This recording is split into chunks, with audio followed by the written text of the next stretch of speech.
اللهم صل على محمد وآل محمد. اعوذ باللہ من الشیطان اللعین الرجیم. بسم اللہ الرحمن الرحیم. رب اشرح لی صدری ویسر لی امری واحلل عقدۃ من لسانی یفقہوا قولی. ان اللہ وملائکتہ یصلون علی النبی یا ایھا الذین آمنوا صلوا علیہ وسلموا تسلیما.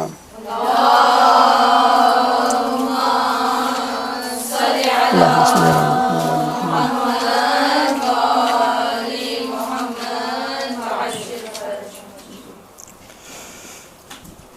گروپ اینڈ فرینڈز، یہ ایک دو ٹرمینالوجیز ہیں آج کل سوشل میڈیا کے حوالے سے بڑی عام ہے. واٹس ایپ ہے، انٹرنیٹ ہے، ایمو ہے، اسکائپ ہے، گوگل ہینگ آؤٹ ہے.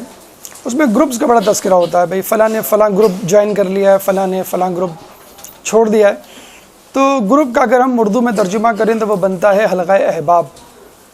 تو ہم گروپ کیوں بناتے ہیں؟ ویسے ہی مسلمانوں میں گروہ بندیاں زیادہ ہیں، مزید گروپس کی گنجائش نہیں، لیکن پھر بھی ہم گروپس بناتے ہیں، گروپ کو جوائن کرتے ہیں. فیس بک ہو، آپ کا اسکائپ ہو، واٹس ایپ ہو. تو حلقہ احباب یا گروپ اس لیے بنائے جاتے ہیں کہ اپنے مزاج، اپنی طبیعت، اپنے ہم مشاغل لوگوں کا انتخاب کیا جائے.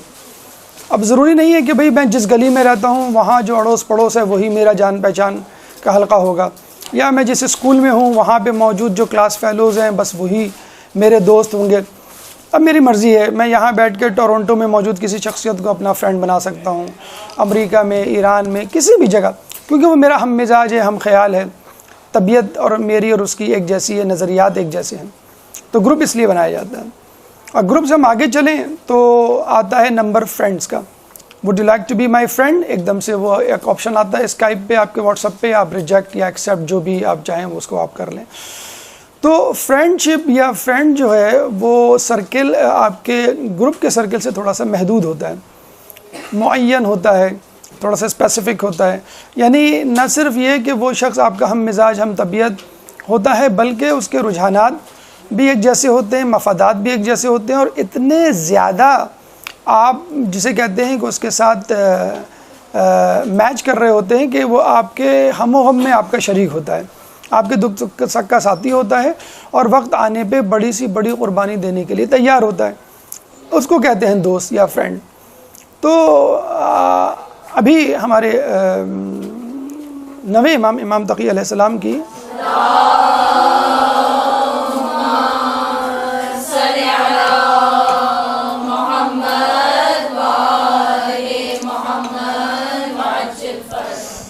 کی شہادت گزری ہے. ان کا ایک قول ہے کہ جس نے اللہ کی راہ میں ایک دوست حاصل کر لیا گویا اس نے جنت میں ایک گھر حاصل کر لیا. کتنا بڑا جملہ ہے. اللہ کی راہ میں ایک دوست، اپنی پسند ناپسند کا نہیں، بلکہ ایسا دوست جو اس کو اللہ کی راہ میں معاونت فراہم کرے. جس نے اللہ کی راہ میں ایک دوست حاصل کر لیا گویا اس نے جنت میں ایک مکان حاصل کر لیا، ایک گھر حاصل کر لیا.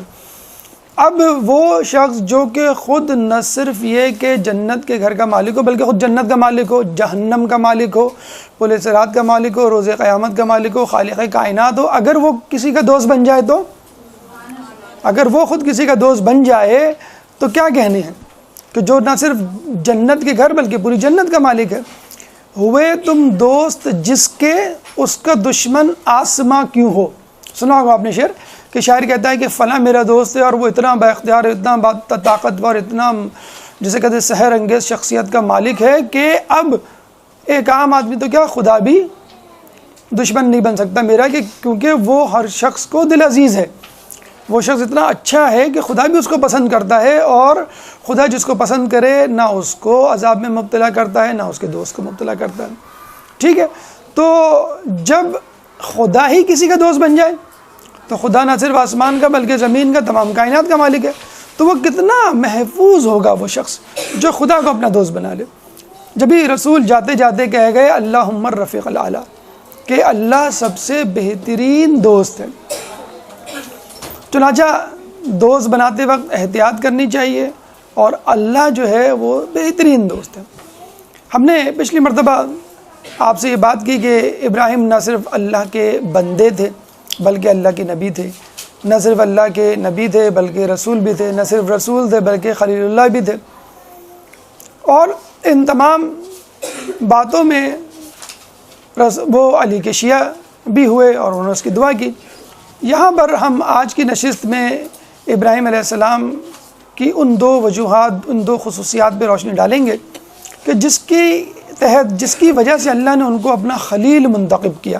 ہم کہتے ہیں نا کہ ابراہیم علیہ السلام میں کیا ایسی خوبی تھی، آپ سے بھی آپ کے امی ابو پوچھتے ہیں بھائی فلاں لڑکی میں کیا ایسی خوبی ہے جو تم اس کو ہر وقت فون کرتی رہتی ہو، اس کا انتظار کرتی ہو، اس کے بارے میں باتیں کرتی ہو، تو پھر آپ اس کی خصوصیات گنواتی ہیں بھائی اس میں یہ خوبی ہے اور وہ بھی نہیں ہے۔ تو ابراہیم علیہ السلام میں کون سی ایسی خوبی تھی کہ جس کی وجہ سے اللہ تعالیٰ نے ان کو اپنا دوست منتخب کیا؟ آج انشاءاللہ اس پہ گفتگو ہوگی۔ اور اس کے بعد جو ابراہیم علیہ السلام کا سفر تھا، بابل کو چھوڑ کر فلسطین کی طرف جو گئے، اور پھر فلسطین سے ہجرت مکہ، اور وہ جو عظیم قربانی اللہ کی راہ میں دی، انشاءاللہ اس کا تذکرہ ہوگا۔ پہلی نشست سیرت ابراہیم علیہ السلام کے حوالے سے ہم کر چکے، آج انشاءاللہ سیرت ابراہیم کی دوسری اور آخری نشست ہے۔ مقدمہ ہماری گفتگو کا پہلا مرحلہ ہو چکا۔ اس کے بعد دو اہم وجوہات جو ابراہیم کو خلیل اللہ کے درجے پر لے گئیں، نمبر 1 عشق الہی، نمبر 2 مہمان نوازی۔ تو ہماری گفتگو کے 3 مرحلے ہو گئے۔ نمبر 1 پہلا مرحلہ مقدمہ، دوسرا مرحلہ عشق الہی، تیسرا مرحلہ مہمان نوازی۔ 14 مرحلہ ہجرت فلسطین، یعنی جب بابل چھوڑ کے فلسطین جانے کا حکم ہوا تو اس سفر کے دوران کیا واقعات پیش آئے۔ 5واں مرحلہ اولاد ابراہیم، ابراہیم علیہ السلام کی کتنی اولادیں تھیں اور کس تناظر میں ہوئیں، وہ آگے چل کر کیا ثابت ہوئی۔ 6واں مرحلہ ہجرت مکہ، فلسطین آنے کے بعد ایک اور دوسری ہجرت ہوئی، یعنی فلسطین سے مکہ۔ 7واں مرحلہ ازواج اسماعیل، ایک اہم پہلو ابراہیم علیہ السلام اور اسماعیل علیہ السلام کی زندگیوں کا کہ کیا ہمیں پیغام، کیا اشارہ ملتا ہے۔ 8واں مرحلہ تعمیر کعبہ، کہ ابراہیم علیہ السلام کو اللہ نے کس طرح حکم دیا اور کس طرح انہوں نے کعبہ بنایا۔ 9واں مرحلہ عظیم قربانی، باپ اور بیٹے کی، اور 10واں اور آخری مرحلہ کلام آخر، عظیم ترین قربانی کی صورت میں۔ آئیے ہم اپنی گفتگو کے دوسرے مرحلے یعنی عشق الہی کی طرف چلتے ہیں، لیکن اس سے پہلے ایک بلند تر صلوات۔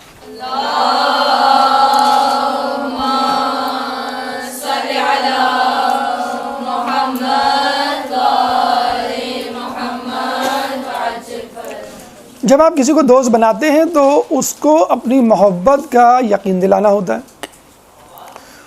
اس سے عشق کرنا ہوتا ہے، اور جب آپ اپنے عشق میں، آپ اپنی محبت میں اپنے آپ کو ثابت کرتے ہیں تو وہ شخص آپ کو اپنا دوست بنا لیتا ہے۔ تو جب ایک آدمی آپ کو پرکھ کر، آپ کو جانچ کر، آپ کی آزمائش کر کے دوست بناتا ہے، تو پھر اللہ تعالیٰ کیوں نہ کسی کی آزمائش کر کے اس کو دوست بنائے۔ اور اللہ تعالیٰ کی آزمائش تو بلند ترین آزمائش ہوگی۔ اللہ تعالیٰ کی دوستی جب عظیم ترین ہے تو آزمائش بھی بلند ترین ہوگی۔ ابراہیم علیہ السلام نے اپنے عشق کو اس انداز سے ثابت کیا کہ دنیا حیران رہ جاتی ہے۔ ہماری کیلکولیشن میں ابراہیم کا عشق نہیں آ پاتا۔ اس کے 2 قصے، 2 حکایات ہم آپ کے سامنے پیش کرتے ہیں جس سے ابراہیم علیہ السلام کی اللہ سے محبت ثابت ہوتی ہے۔ پہلا واقعہ، ذاکر اللہ سے عشق، ذاکر اللہ سے عشق یعنی اللہ کا ذکر کرنے والے سے عشق۔ دیکھیں، آپ جب کسی دوست سے محبت کرتے ہیں تو فقط اس دوست سے محبت نہیں ہوتی بلکہ ہر اس شخص سے محبت ہو جاتی ہے جو اس دوست کو دوست رکھتا ہے۔ اس لیے مولا کہتے ہیں دوست کا دوست دوست، دوست کا دشمن دشمن۔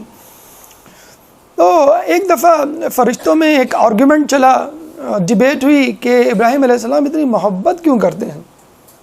اور ظاہر سی بات ہے، بہرحال فرشتے کتنے ہی فرشتے صحیح، لیکن بہرحال ہمارا ان سے کمپٹیشن ہے کہ جب ہم پیدا ہوئے تھے یعنی حضرت آدم، تو فرشتوں نے فوراً آبجیکشن کیا تھا، کیا ہم آپ کی تحمید اور تقدیس کے لیے کافی نہیں، تسبیح کے لیے؟ آپ ان کو کیوں پیدا کر رہے ہیں؟ اور یہ تو وہ ہیں جو زمین میں جا کے فسادات پیدا کریں گے، فساد برپا کریں گے، کیوں پیدا کر رہے ہیں آپ ان کو؟ اور جب حضرت انسان پیدا ہوئے تو انہوں نے دیکھا کہ واقعی انسان میں کیا کیا خوبی ہیں۔ تو اللہ تعالیٰ نے کیا کہا تھا کہ جو میں جانتا ہوں وہ تم نہیں جانتے۔ تو فرشتوں میں ایک دفعہ ڈیبیٹ چلی کہ بھئی ابراہیم علیہ السلام اللہ سے کیوں محبت کرتے ہیں؟ تو لوگوں نے کہا، یعنی فرشتوں نے کہا کہ بھئی اللہ نے ان کو نعمتیں دی ہوئی ہیں، اور جو جس کو نعمتیں دیتا ہے آدمی اس کے گن تو گائے گا تاکہ اور نعمتیں ملیں، یا کم از کم احسان مندی کی صورت میں۔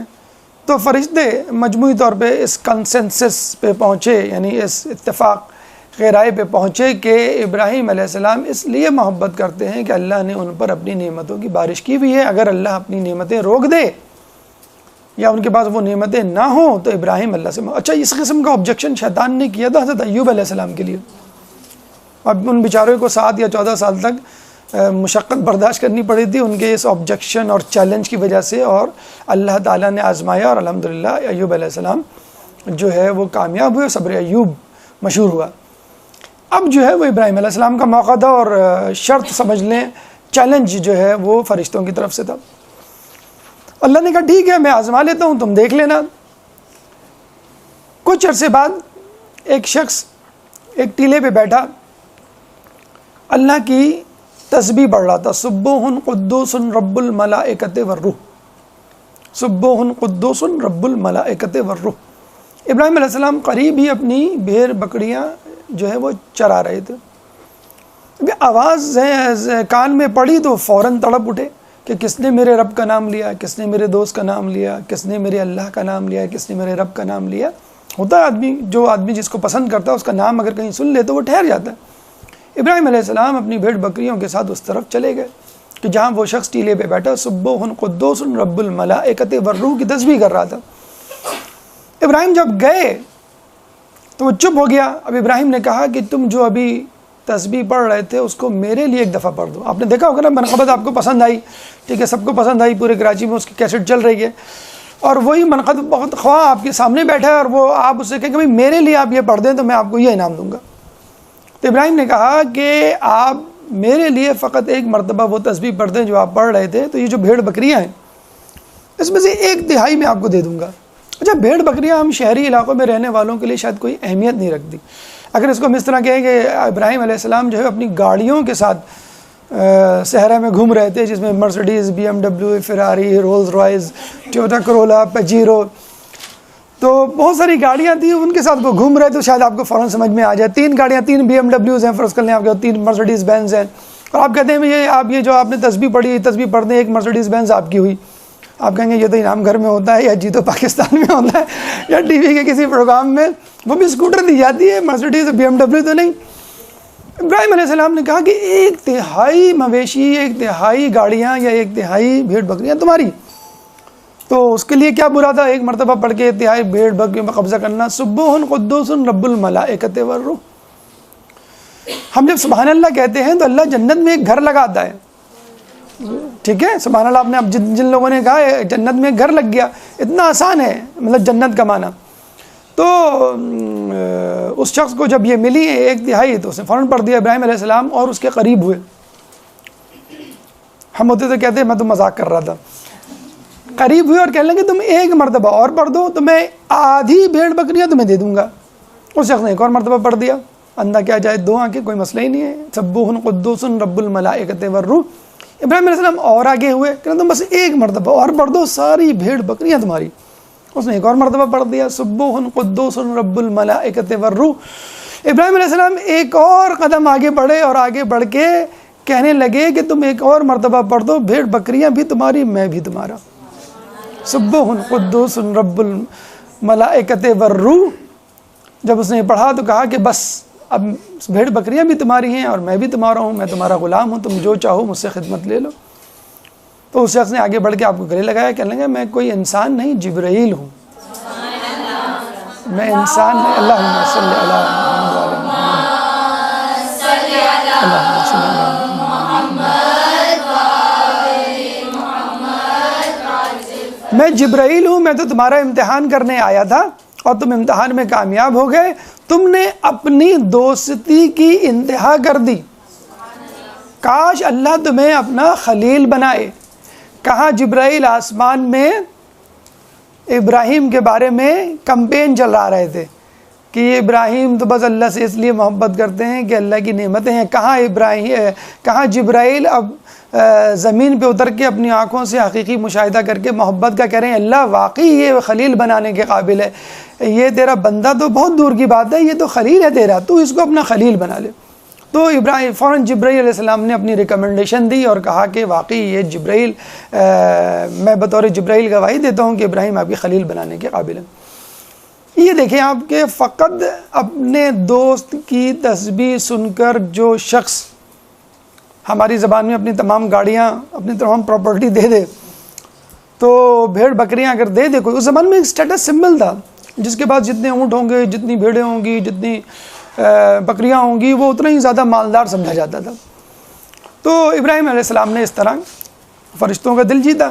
ایک اور واقعہ ہمیں ابراہیم علیہ السلام کے حوالے سے ملتا ہے، اچھا اس میں ایک نقطہ، ایک پیغام ہمیں ملتا ہے۔ ابراہیم اللہ کی تسبیح سن کر سب کچھ لٹانے کے لیے تیار۔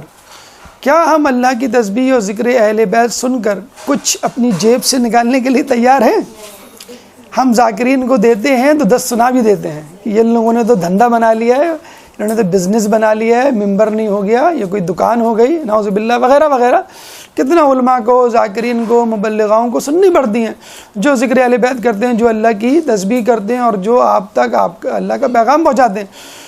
ان کو دیتے ہوئے ہمارے لیے کتنی زیادہ کنجوسی ہمارے اوپر عود کراتی ہے اور کتنے الزامات لگاتے ہیں۔ ابراہیم جو ہے یہ نہیں دیکھ رہے کہ میرے پاس سے کیا جا رہا ہے، یہ دیکھ رہے ہیں کہ وہ میرے اللہ کی حمد کر رہا ہے۔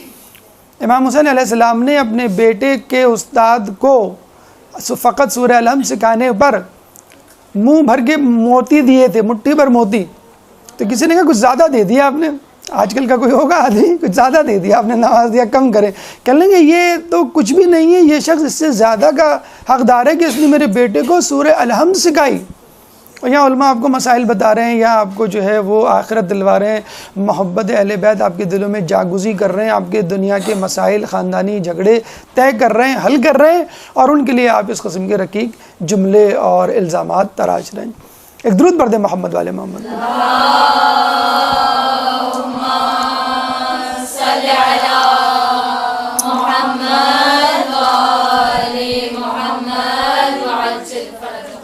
اچھا ہم اگر اللہ کی محبت میں گرفتار ہو جائیں اور اللہ ہماری توفیقات میں اضافہ کر دے، ہم نماز شب شروع کر دیں اور ہم روزے رکھنا شروع کر دیں اور ہمیں چند خواب بھی آنا شروع ہو جائیں، تو ہم کہاں پہ پہنچ جاتے ہیں؟ 7ویں آسمان پہ ہمارا دماغ، کہ میں بد دعا دے دوں گی تو تمہارا یہ ہو جائے گا، تمہارا وہ ہو جائے گا، میں نے خواب میں یہ دیکھا ہے، دیکھنا فلاں کے ساتھ یہ ہوگا، اور یہ اور وہ فلاں تو کچھ بھی نہیں ہے، فلاں تو جو ہے وہ جہنمی ہیں، اور فلاں جو ہے وہ ٹی وی دیکھتے ہیں، فلاں جو ہے وہ یہ سنتے ہیں، اور آپ بڑے اللہ کے ولی بن کے بیٹھے ہوئے ہیں۔ ابراہیم خلیل اللہ ہیں، نبی ہیں، رسول ہیں، کیا کیا نہیں ہیں، اس کے باوجود تواضع ان کے ساری اپنے عروج پر۔ ہم 2 لفظ سیکھ جائیں، ہماری ٹی وی پہ فوٹو آ جائے، یا چند لوگوں میں ہماری تعریف ہو جائے، تو ہم سمجھتے ہیں بس ہم سے بڑا علامہ کوئی نہیں ہے۔ القاب اور جسے کہتے ہیں کہ اس کے ڈھیر لگ جاتے ہیں، اعزازات کے۔ ابراہیم علیہ السلام نبی ہونے کے باوجود ایک بچے کی طرح زانو تلمس طے کرنے کے لیے تیار ہیں، کسی کے ساتھ میں بھی، جس کو وہ سمجھتے ہیں وہ مجھ سے بڑھ کر عابد ہے، مجھ سے بڑا دوست ہے اللہ کا، اور کسی کو نہیں، ہر کسی کو تقریباً۔ یہ نبیوں میں تواضع ان کے ساری تھی۔ عیسیٰ علیہ السلام اپنے اصحاب کے پیر دھلایا کرتے تھے۔ موسیٰ علیہ السلام جو ہے وہ جب اللہ نے کہا تھا کہ اپنے سے کمتر جس کو سمجھتے ہو لے کر آؤ، تو کسی کو نہیں لے کے گئے، کتے کو لے کے گئے، وہ بھی رستے میں چھوڑ دیا۔ یہ واقعہ باقاعدہ تاریخ میں موجود ہے۔ تو آپ دیکھیے ابراہیم علیہ السلام اتنے اعزازات ہونے کے باوجود ان کو تواضع ان کے ساری کتنا زیادہ ان کو جسے کہتے ہیں ان کو کے حامل تھے۔ ایک دفعہ ان کے بیٹے جناب اسحاق بھیڑ بکریوں سمیت کہیں بھیڑ بکریوں کو چرانے لے گئے۔ وہاں دیکھا ایک شخص عابد بہت بڑا جزیرے میں رہا کرتا تھا، اور سال میں 1 مرتبہ اپنے جزیرے سے نکلتا تھا، پانی، غذا، ضروری اشیاء لے کر دوبارہ اپنے جزیرے میں واپس چلا جاتا تھا، اور سال بھر وہاں ٹھہرتا، عبادت کرتا۔ ایک دفعہ نکلا تو بھیڑ بکریاں دیکھی، جیسے کوئی چمکتی دھمکتی گاڑیاں ایک دم سے دیکھ لے، غار میں سے نکل گئے، تو وہ بڑا دیکھ کے اس کی آنکھیں خیرہ ہوئیں کہ ماشاءاللہ اللہ تعالیٰ نے کتنی نعمت دی ہے اس نوجوان کو۔ پھر نوجوان کو دیکھا، نوجوان بھی بہت خوبصورت جوان۔ اس کے بعد کہہ لیں گے یہ بھیڑ بکریاں کس کی ہیں؟ کہنے میری ہیں، میرے والد کی ہیں۔ کہنے تم کون ہو؟ کہنا میں اسحاق ہوں۔ تمہارے والد کون ہیں؟ کہنے میرے والد ابراہیم ہیں۔ ابراہیم کون ہے؟ تو اس نے اسحاق علیہ السلام نے کہا ابراہیم خلیل اللہ۔ خلیل اللہ کا نام سنا تو وہ تڑپ اٹھا، کہ دیکھو اللہ تعالیٰ نے کتنی نعمتیں دی ہیں اس کو، میں جزیرے میں بیٹھا ہوں دنیا سے کٹ کر، میں خلیل اللہ نہیں بن پایا، اور یہ شخص دنیا میں موجود ہے، الجھا ہوا ہے، لیکن اس کے باوجود اللہ کی محبت اس کے دل میں اتنی ہے کہ اللہ نے خلیل اللہ بنایا ہوا ہے۔ تو اس کا مطلب ہے گاڑی، بینک بیلنس، پراپرٹی رکھنا کوئی بڑا کام نہیں، اور نہ ہی نماز روزے کرنا کوئی بہت بڑا کام ہے۔ بینک، گاڑی اور پراپرٹی رکھنے کے باوجود نماز روزے کرنا بڑا کام ہے۔ دنیا میں رہتے ہوئے دنیا کو منہ نہ لگانا، یہ بڑا کام ہے۔ تو ابراہیم علیہ السلام کا جب نام سنا خلیل اللہ تو وہ بڑا ہی ایکسائٹڈ ہوا، بہت ہی خوش ہوا، اور کہنے لگا کہ اللہ مجھے اس ابراہیم خلیل اللہ سے ملا دے۔ اسحاق علیہ السلام نے گھر آ کے ابراہیم علیہ السلام کو یہ واقعہ سنایا۔ ابراہیم علیہ السلام نے جب یہ سنا تو تڑپ اٹھے کہ مجھے اس سے ملا دو، جو خلیل اللہ کی اتنی عزت کر رہا ہے، وہ واقعی وہ خود بھی کچھ ہوگا۔ M N A M P ہو، اس کے بیٹے سے کسی کی ملاقات ہو گئی، تمہارے ابو جو ہے M N A M P ہیں، واہ واہ مجھے ملا دو، اب جا کے بولے تو بیٹا ان کو کبھی میرا نمبر مت دینا میرے پاس ٹائم نہیں ہے۔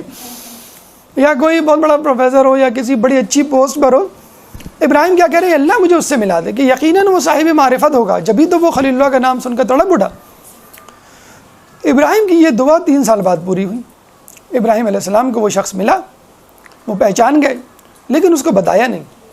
ہم ہوں تو فوراً اپنا تعارف جو ہے ڈاکٹر فلاں فلاں، پروفیسر فلاں فلاں، انجینئر فلاں فلاں، علامہ فلاں فلاں، فوراً سابقہ اور لائقے لگا کر اپنا تعارف کروا دیں، تاکہ پہلی فرصت میں امپریشن بڑھ جائے میں کون ہوں، ذرا مجھ سے فاصلہ رکھ کے بات کیجئے گا آپ جناب سے۔ ابراہیم نے کوئی تعارف نہیں کروایا اور بس ان کے ساتھ ہو لیے۔ اچھا، وہ یہ سمجھا کہ یہ کوئی عام شخص ہے، مجھ سے کچھ سیکھنے آیا ہے، اور وہ بھی اس طرح اس کو ٹریٹ کرنے لگا جیسے کوئی استاد شاگرد کو کرتا ہے۔ تو ساتھ ساتھ لے کے چلتے رہے وہ ابراہیم، ان کے ساتھ بالکل شاگردوں کی طرح پیچھے پیچھے، جسے کہتے ہیں کہ باادب طریقے سے چلتے رہے۔ دریا آیا، انہوں نے بسم اللہ الرحمن الرحیم پڑھی، دریا کے پانی پہ قدم رکھا، چلنے لگے۔ ابراہیم نے کہا ارے آپ نے یہ کیسے کر دیا؟ آپ بچوں کو کہتے نا کبھی، ارے بیٹا آپ نے موبائل کیسے کھول لیا، یہ مجھے بھی بتائیے۔ جب آپ سمجھ لیتے تھے ٹھیک ہے میں اب ٹائل لاک لگا دوں گا یہاں پر۔ تو ابراہیم نے کہا آپ نے یہ کیسے کر لیا؟ میں نے بسم اللہ الرحمن الرحیم پڑھا ہے، تم بھی پڑھو، شاید تم بھی چل پڑھو۔ حالانکہ ابھی بسم اللہ پڑھ کے آئے تھے، نمرود کی آگ میں جب ڈالے جا رہے تھے تو بسم اللہ پڑھی تھی نا۔ جب نمرود کی بیٹی نے پوچھا تھا آپ کیسے بچ گئے، بسم اللہ پڑھ کے تم بھی پڑھو، تم بھی بچ جاؤ گی۔ معلوم نہیں تھا کیا؟ معلوم تھا، تواضع انکساری، کہ شاید تھوڑا سا کچھ اور معلوم ہو جائے، تو وہی معلوم ہو جو معلوم تھا۔ انہوں نے بسم اللہ الرحمن الرحیم پڑھی اور دریا پہ چلنا شروع کیا، چل پڑے۔ اب وہ پیچھے مڑ کے جب اس نے دیکھا کہ ابراہیم بھی دریا پہ چل رہے ہیں تو وہ سمجھ گیا، شک ہو گیا اس کو، یہ بھی کچھ پہنچی ہوئی چیز ہے، یہ چھپا رہا ہے مجھ سے۔ خیر وہ اس کو لے کے جو ہے اپنے جزیرے پہ گیا، وہ سمجھا شاید یہاں آ کے یہ اپنا بھید کھولیں گے، انہوں نے بھید نہیں کھولا۔ کہنے لگے آپ کون ہیں، کیا کر رہے ہیں اس جزیرے میں؟ اس نے کہا بس میں اللہ کی عبادت کرتا ہوں، سال میں 1 مرتبہ نکلتا ہوں۔ ابراہیم نے کیا کہا کہ میں چاہتا ہوں آپ اللہ سے دعا کریں کہ میں آپ کے ساتھ اس جزیرے میں رہوں۔ بھیڑ بکریاں، اسحاق، بی بی ہاجرہ، بی بی سارہ، سب کو چھوڑنے کے لیے تیار اس آدمی کے لیے جو خود ان سے تڑپ رہا ہے، ملنے کے لیے تڑپ رہا ہے۔ یہ معرفت الہی رکھتا تھا، اس لیے اللہ سے دعا کریں میں آپ کے ساتھ، خلیل اللہ نمبر 2 رسول اللہ کے بعد پوری کائنات میں نبی میں، اور وہ کہہ رہے ہیں ایک عام عابد سے اللہ سے دعا کریں میں آپ کے ساتھ رہوں۔ انہوں نے کہا میں دعا نہیں کر سکتا، کیونکہ 3 سال سے میں ایک دعا کر رہا ہوں، ابھی تک قبول نہیں ہوئی، جب تک وہ نہیں قبول ہو جاتی میں کوئی دوسری دعا قبول نہیں کروں گا۔ آپ کون سی دعا کر رہے ہیں؟ کہ میں یہ دعا کر رہا ہوں کہ اللہ تعالیٰ مجھے ابراہیم خلیل اللہ سے ملا دے۔ کہ میں ہی تو ہوں ابراہیم خلیل اللہ۔ انہیں آگے بڑھ کے ابراہیم خلیل اللہ کو گلے لگائے۔ دیکھیں یہ ہے تواضع ان کی ساری، ان لوگوں کے لیے خصوصی طور پہ جو دیندار ہیں، جو حجاب کرتے ہیں، جو داڑیاں رکھتے ہیں، جو نماز پڑھتے ہیں، جو روزے رکھتے ہیں، جو علم رکھتے ہیں، لیکن تکبر بھی رکھتے ہیں، غرور بھی رکھتے ہیں، عجب بھی رکھتے ہیں، خود پسندی بھی رکھتے ہیں، انانیت بھی رکھتے ہیں، میں یہ میں وہ، میری ناک میری بات، میرا قانون، جو میں نے کہہ دیا، میری پسند ناپسند وغیرہ وغیرہ۔ تو جب ابراہیم اپنے سے کہیں کمتر، غیر نبی، غیر معصوم ایک عابد کے سامنے زانوں میں تلمس طے کرنے کے لیے تیار ہیں، سیکھنے تھے۔ کیا موسیٰ کا واقعہ نہیں سنا آپ نے؟ کس طرح خضر علیہ السلام کی اللہ جب ان کے دل میں یہ بات پیدا ہوئی کہ اب میں کائنات میں سب سے بڑا عالم ہو گیا اللہ کے بندوں میں، اسی وقت اللہ نے کہا یو ٹرن لے لو، فوراً رک جاؤ اور چلو کہاں؟ علم حاصل کرنے، جس پہ تم اترا رہے ہو کہ میں جو ہوں پوری کائنات میں سب سے بڑا، چلو جاؤ کہاں؟ خضر کے پاس۔ اور کس طرح خضر نے ڈیل کیا آپ کو معلوم ہے، ھذا فراق بینی و بینکم، کہ بس اب میرے تمہارے درمیان دوری ہے، جاؤ بس نو مور، اب میں تمہیں نہیں ٹیچ کر سکتا، 3 غلطیاں تم نے کر دی. تو ابراہیم علیہ السلام کی تواضع انکساری ہم کو سکھا رہی ہے کہ ہمیں بھی دیندار ہونے کے باوجود تواضع انکساری نہیں چھوڑنی.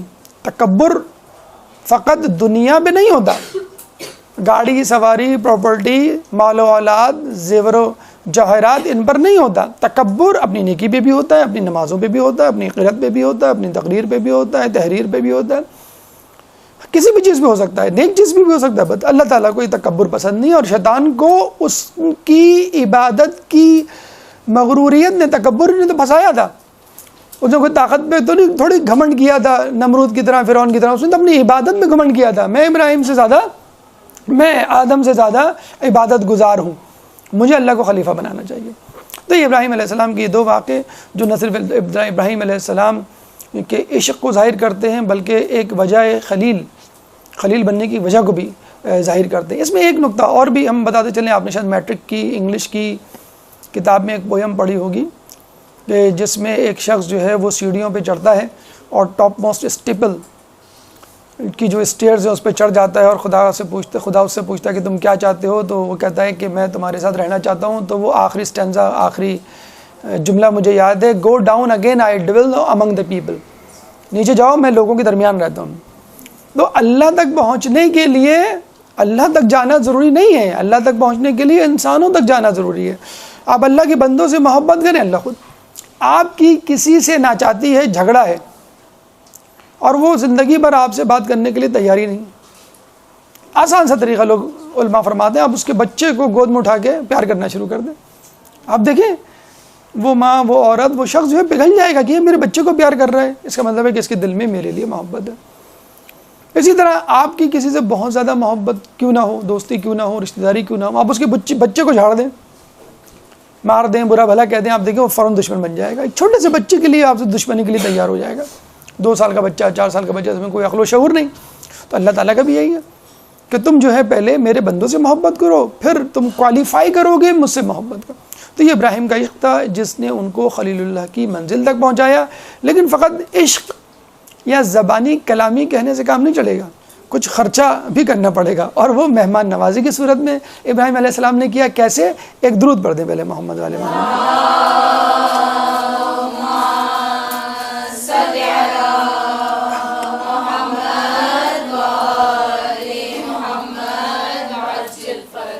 ابراہیم علیہ السلام بہت زیادہ مہمان نواز تھے، بہت زیادہ مہمان نواز تھے. مہمان آ جاتا تو کوئی دقیقہ فروگزاشت نہیں کرتے، اور مہمان نہیں آتا تو اس کی تلاش میں نکل کھڑے ہوتے. ایک دفعہ چند مہمان آئے، فوراً گوسفند ذبح کر کے اور اس کو بھون کر لا کے پیش کر دیا، جس کا قرآن نے باقاعدہ تذکرہ بھی کیا کہ وہ فوراً ایک گوسفند بھنا ہوا لے آئے. جب انہوں نے سامنے لا کے رکھا تو مہمانوں نے کہا، 5 کی تعداد میں تھے، کہنے لگے کہ پہلے آپ اس کی قیمت بتائیں پھر ہم کھائیں گے. آپ نے دیکھا ہوگا گاؤں دیہاتوں سے لوگ گزرتے ہیں، کالام کاغان سے، مری سے، یا کہیں سے ایسے گزرے ہیں آپ، اگر کوئی آپ کو گیسٹ بنائے، مہمان بنائے، تو فوراً آپ کی کوشش ہوتی ہے کہ کوئی کچھ پیسے اس کے ہاتھ میں رکھ دیں، پیئنگ گیسٹ جسے کہتے ہیں. تو انہوں نے کہا کہ ہم اس وقت تک نہیں کھائیں گے جب تک آپ اس کی قیمت نہیں بتائیں گے. ابراہیم علیہ السلام کو قیمت تو لینی تھی، اگر قیمت لینی ہوتی تو مہمان نوازی کیوں کرتے. ابراہیم علیہ السلام نے پھر سوچ کے کہا کہ اس کی قیمت یہ ہے کہ آپ شروع میں بسم اللہ الرحمن الرحیم پڑھیں اور آخر میں الحمدللہ پڑھیں. اللہ کے نام سے شروع اور اللہ کے نام پہ اختتام، یعنی میری تعریف نہ کریں، مجھے کچھ نہ دیں، کچھ بھی نہ دیں اور تعریف بھی نہ کریں میری. اللہ کے نام پہ شروع کریں اور اللہ کی تعریف پہ ختم کریں.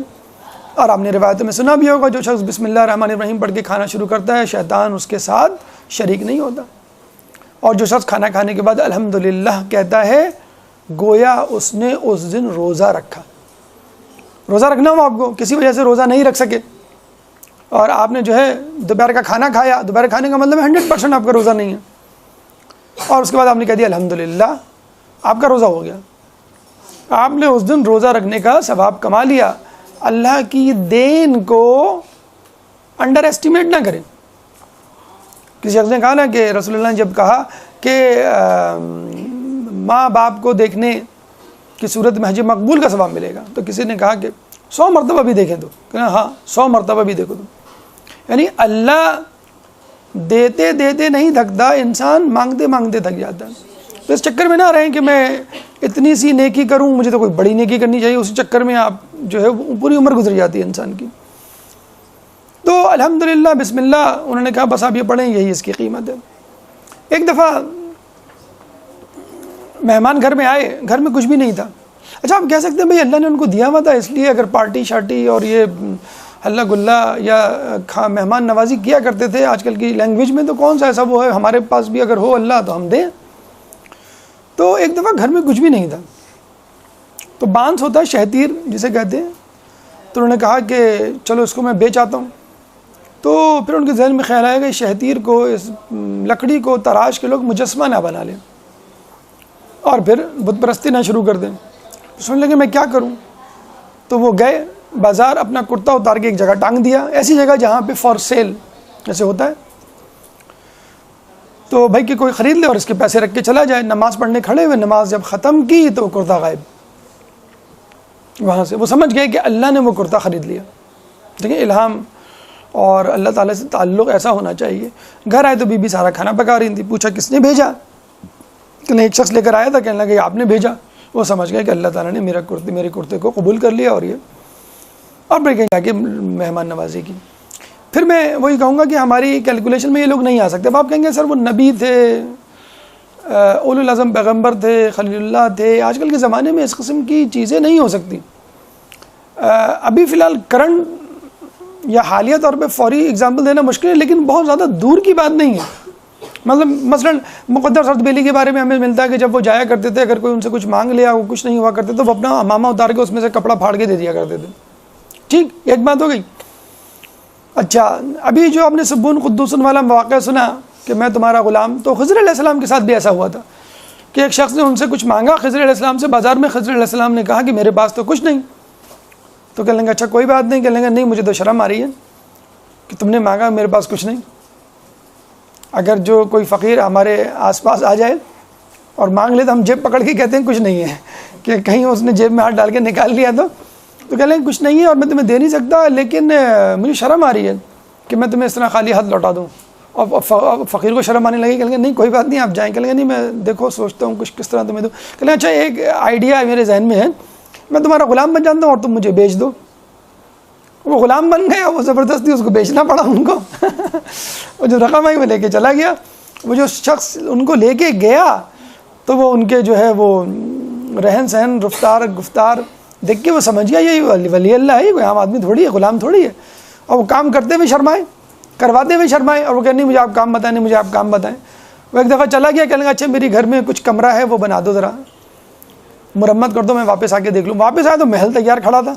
کہنے میں پہلے ہی کہتا تھا کہ تم کو اللہ کے ولی ہو۔ پھر انہوں نے تعارف کروایا، کہنے لگا بھائی میری جان چھوڑو، تم خضر ہو گئے، میری غلامی کے چکر میں پڑ گئے۔ اچھا پھر بھی آپ کہیں گے سر وہ بھی خضر ہیں، چھوڑیں کوئی پریکٹیکل بات کریں۔ چلیں پریکٹیکل بات کر لیتے ہیں۔ ابھی ہندوستان کی بات کر رہا ہوں میں، 150 سال ہوں گے قیام پاکستان سے پہلے کی بات۔ شاہ محدث عبدالعزیز محدث دہلوی شاہ ولی اللہ کے بڑے صاحبزادے، انہوں نے ایک کتاب لکھی تھی تشیع کے خلاف، تحفہ اثنا عشری، بڑی مدلل کتاب۔ اس کا ایک باب تھا باب امامت۔ اس باب امامت کے جواب میں سید حامد حسین لکھنوی نے کتاب لکھی ابقات الانوار، 6 جلدوں پہ۔ اس کتاب میں لکھنے کے لیے ایک حدیث چاہیے تھی، وہ نہیں مل رہی تھی۔ کسی نے بتایا فلاں عالم دین کے پاس ہے، لیکن وہ غیر شیعہ تھا۔ ڈرتے ڈرتے اس کے پاس گئے اور کہا کہ مجھے فلاں کتاب چاہیے، کہنے میں تو نہیں دوں گا۔ وہ پہچان گیا کہ یہ بڑی اہم ہے اس کے لیے، کہیں گے آپ جتنی قیمت مانگیں میں دینے کے لیے تیار ہوں، کہنے میں پھر بھی نہیں دوں گا۔ پوری جائیداد دینے کے لیے تیار ہو گئے، ابراہیم علیہ السلام کی طرح اپنی شیپ پوری بھیڑ بکریاں ادھر یہ پوری، پہلے میں اب بھی نہیں دوں گا۔ کہیں گے میں کیا کس طرح اس کو وہ کروں قائل کروں، کہ اچھا ایسا کریں مجھے آپ ایک رات اپنے یہاں ٹھہرنے کی اجازت دے دیجئے، اور وہ کتاب سامنے رکھ کے آپ کے سامنے میں وہ حدیث نقل کروں گا، اور اس کے بدلے میں آپ میری جائیداد اور مجھ سے اتنا پیسہ لے لیں۔ وہ پھر بھی نہیں تیار، وہ پریشان، کہ اب یہ کیسے؟ انہوں نے کیا کہا پتا آپ کو؟ آپ کے رونگٹے کھڑے ہو جائیں گے۔ انہوں نے کہا کہ میں 1 سال تمہارا نوکر بن کے رہوں گا۔ اتنے بڑے عالم دین، اس کے گھر میں 1 سال تک انہوں نے نوکری کی، گھر میں بطور نوکر۔ کیا نہیں کیا ہوگا؟ برتن دھوئے ہوں گے، جھاڑو لگائی ہوگی، سودا سلف لائے ہوگا، جو نوکر کرتا ہے۔ اتنا بڑا عالم دین، اتنی بڑی قربانی دی۔ تو علماء ایسے ہی آپ تک حدیثیں نہیں پہنچا دیتے، بڑی قربانیوں کی بات پہنچاتے ہیں۔ تو حقیقت میں ان لوگوں کا درجہ بہت بلند ہے، جو اپنی پوری زندگی لگانے کے لیے تیار ہیں، غیروں کی نوکریاں کرنے کے لیے تیار ہیں۔ ہم جو ہے غیروں کی نوکریاں چند ڈالر، چند پاؤنڈز، چند دینار اور درہم کے لیے کرتے ہیں، اور اس میں دین کا کوئی بھی عمل دخل نہیں ہوتا۔ اگر ہوتا ہے تو بہت اچھی بات ہے، لیکن ہم دنیا بیچنے کے لیے غیر کے پاس جاب کرنے کے لیے تیار ہیں، اور دین کے لیے اپنا کچھ بھی دینے کے لیے تیار نہیں ہیں۔ بہرحال تو ابراہیم علیہ السلام نے ایک دفعہ انتظار کیا، مہمان نہیں آئے تو نکل گئے تلاش میں۔ آج کل کے دور میں کوئی ایسا ملے گا آپ کو، بلکہ کھانے کے وقت مہمان آ جائے، ارے بھائی ان کو اسی وقت آنا تھا، فون نہیں کر سکتے تھے، جلدی سے لپیٹ کے اندر رکھو اور ان کو فلاں کمرے میں بٹھاؤ، اور پتہ نہ چلے وہ اندر نہ آ جائیں، وہ اکثر گھومتے ٹہلتے پھرتے اندر آ جاتے ہیں۔ آپ آگے آپ نے فون بھی نہیں کیا، کم از کم فون تو کر دیتے۔ کیوں فون کیوں کر دیتے؟ بھئی اصل میں وہ کبھی ہم نکل جاتے ہیں تو آپ کو تکلیف ہوتی ہے، آپ آ جاتے ہم نہیں ملتے۔ تو ابراہیم علیہ السلام نہیں ملتا تو یہ نہیں کہتے اللہ کا شکر ہے آج کوئی نہیں آیا، چلو بھائی آج ڈٹ کے کھائیں گے، نکل جاتے باہر ڈھونڈنے کے لیے۔ ایک دفعہ کوئی بھی نہیں ملا، واپس آ کے تھکار کے دیکھا تو ایک آدمی گھر میں کھڑا ہوا ہے صحن میں، وہی اسی نے دروازہ کھولا، وہ پریشان غصے میں، غیرت ان کی جاگی، تم میرے گھر میں کیسے داخل ہو گئے میری اجازت کے بغیر؟ کہنے لگے میں پروردگار کی اجازت سے آیا ہوں۔ وہ پھر پریشان ہو گئی، کیسا عجیب آدمی ہے، کہ میرا گھر ہے بھائی، تم اس گھر میں کیسے داخل ہو گئے میری اجازت کے بغیر؟ میں تو پروردگار کی اجازت سے آیا ہوں۔ پھر تیسری مرتبہ پوچھا، پھر تیسری پوچھا، بھائی سچ سچ بتاؤ تم کون ہو؟ کہ اصل میں جبرائیل فرشتہ ہوں اور اللہ کی پروردگار کی اجازت سے آیا ہوں، اور اللہ نے مجھے دنیا میں بھیجا ہے کہ میرے خلیل سے ملاقات کر کے آؤ، اس کو میرا سلام پہنچاؤ، تو میں اس خلیل سے ملنے آیا ہوں۔ ابھی بھی ان کی تواضع ان کی ساری دیکھیے، ہم ہوتے تو فوراً دانت نکال لیتے، میں ہی تو ہوں تو نے بتایا نہیں میں خلیل کے، میں تو بہت بڑی چیز ہوں۔ تو ابراہیم علیہ السلام نے کہا کہ کون ہے وہ خلیل، مجھے بھی دکھاؤ، مجھے بھی ملاؤ، میں عمر بھر اس کی نوکری کرنے کے لیے تیار ہوں جو اللہ کا خلیل ہے۔ بتائیے، جبرائیل نے گلے لگایا کہ تم ہی تو خلیل ہو، کہ جس سے ملاقات کے لیے میں آیا ہوں۔ تو یہ ہے اللہ تعالیٰ کی، یہ ہے ابراہیم علیہ السلام کی تواضع انکساری، کہ اللہ کے خلیل تھے، اس کے باوجود اپنے آپ کو اس قابل نہیں سمجھتے تھے۔ اچھا اسٹوڈنٹ ہوتا آپ نے دیکھا ہوگا نا، آپ کو تو بھائی اے گریڈ آئے گا، دوسرے محلے والے کہہ رہے ہیں، رشتے دار کہہ رہے ہیں نہیں میرا تو جو ہے پیپر ٹھیک نہیں ہوا، پتہ نہیں اے گریڈ آئے نہیں آئے، تو اس کو کہتے ہیں ہم تواضع انکساری۔ ایک درود پڑھ دے محمد والے محمد۔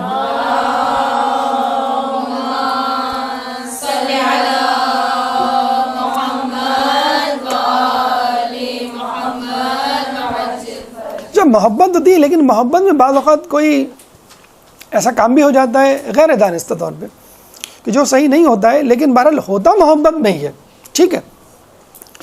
تو ابراہیم علیہ السلام کے گھر ایک شخص آیا، وہ بیٹھا ہے، ابراہیم علیہ السلام نے کہا شروع کرو، بسم اللہ الرحمن الرحیم پڑھو، اور بس اللہ کی نعمت سے لطف اندوز ہو۔ اس نے کہا بسم اللہ تو نہیں پڑھوں گا، میں تو مشرک ہوں، بڑی ڈھیٹ تھا، فوراً کہہ دیا نہیں پڑھوں گا، چاہے کھانا نہ دو، چاہے بھوکا اٹھا دو مجھے۔ تو ابراہیم علیہ السلام نے کہا بھائی معذرت، میں تو تمہیں نہیں کھلا سکتا، میں تو اللہ کا ماننے والا ہوں، مشرک اور موحد کے ساتھ بیٹھ کے تو کھانا نہیں کھا سکتا، نہ اس کو کھلا سکتا ہوں۔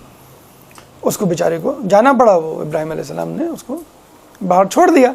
جب واپس آئے تو ابراہیم علیہ السلام کو اللہ نے وحی کی، ابراہیم اس 70 سالہ مشرک 70 سال سے ہماری نافرمانی کر رہا ہے، میں نہیں مان رہا، ہم 70 سال سے اس کو کھلا رہے ہیں، تم ایک وقت کھانا نہیں کھلا سکے۔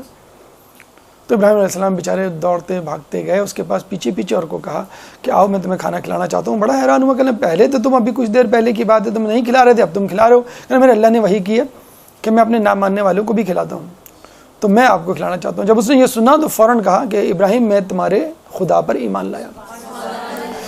اب یہاں پہ دیکھیں ہمیں ایک میسج ملتا ہے، وہی بات کہ جو دیندار ہوتے ہیں، باحجاب ہوتے ہیں، بارش ہوتے ہیں، نمازی پرہیزگار ہوتے ہیں، روزے دار ہوتے ہیں، وہ اپنے گھر میں کسی کو بھی دیکھ لیں بے حجاب، وہ اپنے گھر میں دیکھ لیں کسی کو میوزک سنتے ہوئے، اپنے گھر میں دیکھ لیں جھوٹ بولتے ہوئے، تہمت الزام یا غیبت کرتے ہوئے، فوراً تلوار نکال کے کھڑے ہو جاتے ہیں، تم لوگ تو جہنمی، اور تم لوگوں کو تو کچھ پتہ ہی نہیں ہے دین کا، اور دین میں تو یہ ہے وہ ہے۔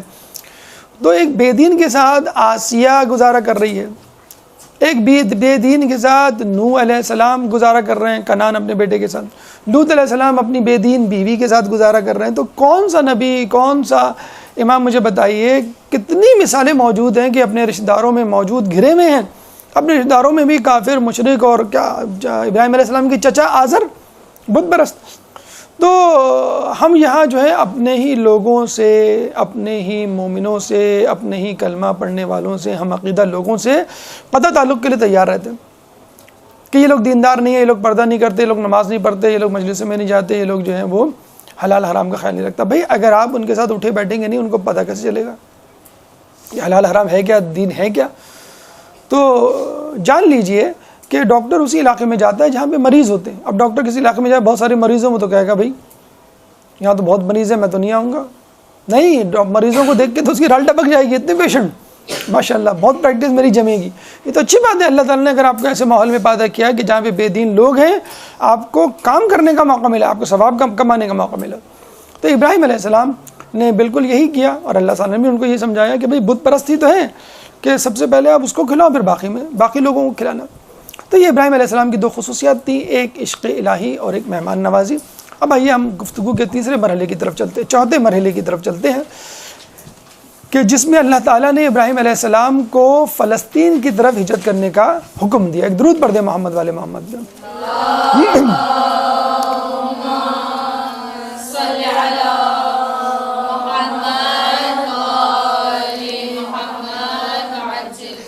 بابل میں رہتے ہوئے ابراہیم علیہ السلام پہ کتنی آزمائشیں اور مصیبت آئیں آپ جانتے ہیں.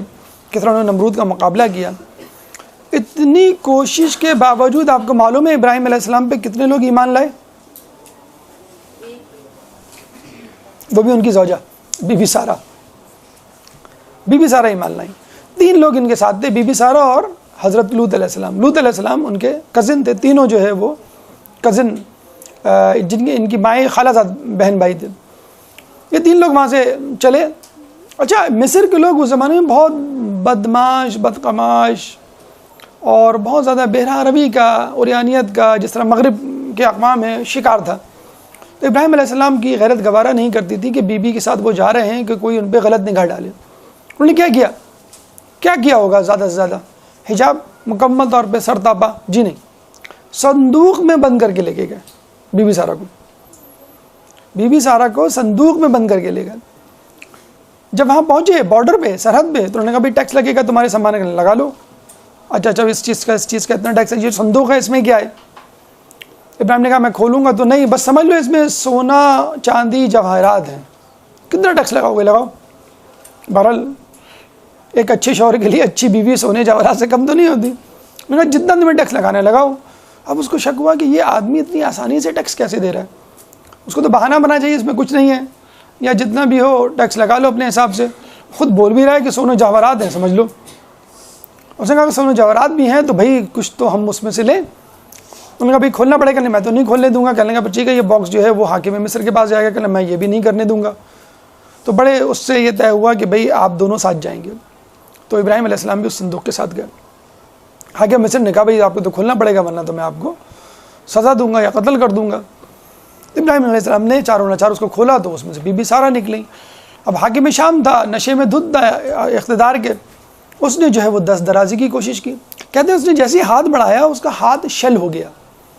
اب وہ فوراً پہچان گیا کہ یہ شخص جو ہے کوئی اللہ کا ولی ہے، نبی ہے، جس کی وجہ سے میرا ہاتھ شل ہو گیا. اس نے فوراً کہا ابراہیم میرے لیے دعا کرو، ہاتھ ٹھیک ہو جائے، اب میں ایسی حرکت نہیں کروں گا. ابراہیم نے دعا کی، ہاتھ ٹھیک ہو گیا. اس نے پھر دست درازی کی، پھر ہاتھ شل ہو گیا. پھر وہ گڑ گڑایا کہ ابراہیم یہ میرا ہاتھ ٹھیک کر دو، اب نہیں کروں گا. اس کا ہاتھ ٹھیک ہو گیا. اس نے تیسری مرتبہ یہ حرکت کی. کہا ابراہیم اب تم دعا کر لو، اب میں نہیں کروں گا، اس کو ٹھیک کر دو. اس نے ٹھیک کر دیا.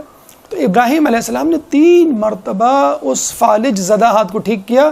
اور پھر اس نے کہا کہ ابراہیم میں تمہارے دین پہ ایمان لاتا ہوں، میں نہایت شرمندہ ہوں، اور میں اس کی تلافی کے لیے اپنی ایک کنیز تمہاری بیوی کے حوالے کرتا ہوں تحفتاً. اس کنیز کا نام تھا بی بی ہاجرہ، جو بعد میں اسماعیل علیہ السلام کی والدہ بنی. اور یوں جو ہے ابراہیم علیہ السلام. اب آپ یہ دیکھیے، آپ کے خیال میں کیا صرف یہ ابراہیم علیہ السلام کا معجزہ تھا جس پہ وہ ایمان لائے؟ جی نہیں. دقت سے دیکھیے، زحمت کیجیے، تھوڑا سا اپنی فہم و فراست کو استعمال میں لائیے. تو ان کا معجزہ، ان کی غیرت اور ان کا عفو و درگزر، یہ 3 چیزیں تھیں جس کی وجہ سے وہ ایمان لایا. اگر نہیں بھی لایا تو کم از کم ہمارے لیے 3 چیزیں سیکھنے کی ہیں کہ ایک مرد میں غیرت ہونی چاہیے، اپنی عورت کا خیال رکھے اور اس کے پردے اور حجاب کا خیال رکھے، اس کی عزت و ناموس کا خیال رکھے. اور عورتوں کو بھی چاہیے اگر مردوں کی طرف سے کوئی قید لگ رہی ہے تو اس کو بحسن و خوبی انجام دیں. یہ نہ کہیں اگر مرد نکلتے ہوئے کہے کہ بھائی ذرا اپنا حجاب ٹھیک کر لو، یہ شوق رنگ کے یہ جو اسکارف ہیں، یہ شوق رنگ کے جو حجابات ہیں، اس کو ترک کر دو. نیلے پیلے لال جو پہن کے تم نکل رہی ہو یہ تو اور اٹریکٹیو لگ رہا ہے، لوگ تو تم کو اور دیکھیں گے. تو ایسے حجاب کا کیا فائدہ؟ حجاب تو اس کو کہتے ہیں کہ عورت چھپ جائے، لوگ متوجہ نہ ہوں. اگر آپ لال پیلے پنک ریڈ قسم کے اسکارف پہن کے نکلیں گے تو لوگ تو آپ کو اور دیکھیں گے. تو اس کا فائدہ کیا ہوا حجاب کا؟ اگر کوئی آپ پہ قد و قن لگاتا ہے تو آپ فوراً کہہ دیتے ہیں بھئی آپ تو شک کرتے ہیں، آپ تو جو ہے خواہ کی پابندیاں لگاتے ہیں. تو اگر مرد غیرت کی بنا پر عورت پہ کچھ پابندی بھی لگاتا ہے تو وہ اپنی غیرت کی بنا پہ لگاتا ہے. مولا علی فرماتے ہیں غیرت اگر مرد میں ہو تو اس کی خوبی ہے، عورت میں ہو تو اس کی خامی ہے. تو عورتوں کو بھی چاہیے کہ کم از کم حجاب کے معاملے میں اپنے مرد سے مکمل کوآپریٹ کریں. آپ کے مرد کے علاوہ کوئی بھی دنیا میں ایک شخص ایسا نہیں ہوگا جو آپ کے حجاب کی حفاظت کرے، بلکہ وہ آپ کی بے حجابی سے خوش ہوگا. عورت جتنی بے حجاب ہوگی، نامحرم عورت، وہ اس سے زیادہ خوش ہوگا. لیکن جب اپنی گھر کی عورت کی بات آتی ہے تو وہ شخص بھی غیرت مند بن جاتا ہے کہ نہیں، میرے گھر کی عورت اس طرح باہر نہیں نکلے گی. تو خدارا ابراہیم علیہ السلام کی طرح مردوں کو چاہیے کہ اپنی غیرت کا مظاہرہ کریں، اپنی عورتوں کی عزت و ناموس کی حفاظت کریں، ان کے حجاب کی حفاظت کریں. اور عورتوں کو بھی چاہیے کہ مردوں کی غیرت کو ملحوظ خاطر رکھتے ہوئے، ان کا احترام کرتے ہوئے، ان کی پابندیوں کو قید نہ سمجھیں. جیسے مغرب نے کہا ہوا ہے کہ اسلام نے عورت کو جو ہے وہ قید میں ڈالا ہوا ہے. ابھی فرانس میں ہم نے سنا ہوگا برقنی پہ پابندی لگا دی. برقنی کیا ہے؟ آپ کا فیس اور آپ کے ہینڈز دو، بس وہ کھلے رہیں گے. اب وہاں پہ کئی جو ہے خواتین بھی ہیں، مسلم خواتین، وہ بھی بیچ پہ جاتی ہیں اپنے بچوں کو لے کر، شوہر وغیرہ کے ساتھ، خاندان والوں کے ساتھ. تو وہ تو برقنی پہنتی ہیں. برقنی جیسے میں نے آپ کو بتایا سوئم سوٹ ہوتا ہے لیکن آپ کا چہرہ اور ہاتھ. باقاعدہ فرانس کی پولیس گھوم رہی ہے فرینچ بیچز پہ کہ وہ دیکھے کون سی عورت با حجاب ہے اور اس کو اٹھا کے لے آتے ہیں. یا تو حجاب اتارو یا پھر یہاں نہ بیٹھو یا پھر فائن دو. یہ ہو رہا ہے. تو وہاں پہ نقاب پہ تو بالکل ہی پابندی ہے، اس پہ تو آپ فوراً جرمانہ لگ جائے گا آپ کو. تو وہ بڑا اچھا ایک وہ تھا لطیفہ کہ ایک عرب عورت سیلز گرل دکان پہ کھڑی ہوئی تھی، ایک بے حجاب نارمل سی، نارمل تو نہیں کہنا چاہیے، اب نارمل سی نارمل خاتون آئی، یعنی با حجاب، پورا نقاب بھی ڈلا ہوا اس کا. تو جو عرب عورت دکان پہ کھڑی ہوئی تھی اس نے فوراً اس عورت کو دیکھ کے کہا کہ یہ you the fundamentalist, you are the root of problem. تم لوگوں کی وجہ سے فرانس میں مسلمانوں کے خلاف پرابلمز پیدا ہوئی ہیں اور لوگ اور پولیس والے ہمیں شک کی نگاہ سے دیکھتے ہیں. تمہیں ضرورت کیا ہے اتنا سخت حجاب کرنے کی فرانس میں؟ تمہیں اگر یہ حجاب کرنا ہے، اپنا نقاب جو ہے اپنا چہرہ چھپانا ہے، مکمل طور پہ حجاب میں ملبوس ہونا ہے، تو جاؤ اپنے مسلم ملک جہاں سے تم آئی ہو. اس عورت نے نقاب ہٹائی اور اپنا حجاب اتارا اور کہنے لگی کہ میں عرب عورت نہیں ہوں، میں تو فرینچ وومن ہوں، میں تو فرینچ وومن ہوں، میں فرانسیسی خاتون ہوں، میں تو اسلام سے متاثر ہو کے میں نے یہ حجاب پہنا ہے. تم کیسی مسلمان عورت ہو کہ تم مسلمان گھرانے میں پیدا ہوئی اور تم حجاب نہیں کرتی؟ تو کہیں یہ نہ ہو جائے. وہی میں کہتا ہوں کہ امام جب آئیں گے یہ نہ ہو کہ وہ مغرب سے جو ہے لوگوں کو اتنا زیادہ ٹرینڈ بن گیا ہے مغرب سے قم جانے کا اور عالم دین بننے کا، میں آپ کو بتا نہیں سکتا. آئے دن کوئی انجینئر، کوئی جو ہے ڈاکٹر، کوئی جو ہے آئی ٹی پروفیشنل، دھڑا دھڑ لوگ قم اور نجف جا رہے ہیں وہاں سے کہ ہمیں علم دین حاصل کرنا ہے. تو یہ نہ سمجھیں کہ امریکہ اور یورپ میں اگر لوگ رہتے ہیں تو سب کے سب بے دین ہیں. کئی جیسے کہ لکل فرعون موسیٰ، ہر فرعون کے لیے موسیٰ ہے. اللہ نے وہاں بھی اگر فرعون پیدا کیے تو موسیٰ بھی پیدا کیے. رچرڈ نکاز ایک شخص کا نام ہے، الجیرین. اب نامعلوم وہ مسلمان ہے کیا ہے، نام سے وہ تھوڑا سا کراس لگتا ہے. رچرڈ نکاز، اس نے اعلان کر دیا فرانس میں کہ جس عورت پر حجاب پہننے پر فائن لگے گا اس کا فائن میں دوں گا.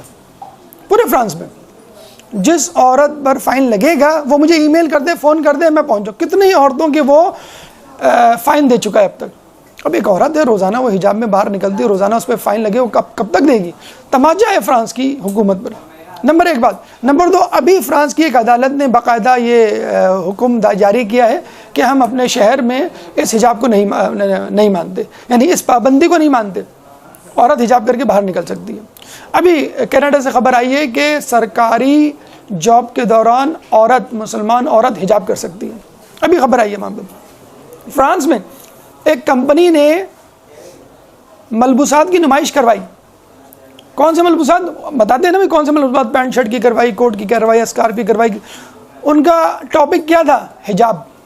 فقط اور فقط حجاب ڈریسز کی نمائش کروائی اس کمپنی نے، اور وہ کمپنی ملٹی نیشنل، باہر کی کمپنی کو، مسلم کمپنی نہیں، فرانس کی حکومت ان کے اوپر چڑھ دوڑی، بھائی یہ کیا کر رہے ہو تم لوگ، نان مسلم کمپنی، اور تم لوگ حجاب کو پروموٹ کر رہے ہو. کہیں گے جب سے آپ نے برقعی پہ پابندی لگائی ہے اس دن سے ہمارے حجاب کے پروڈکٹس کی سیل میں اضافہ ہو گیا.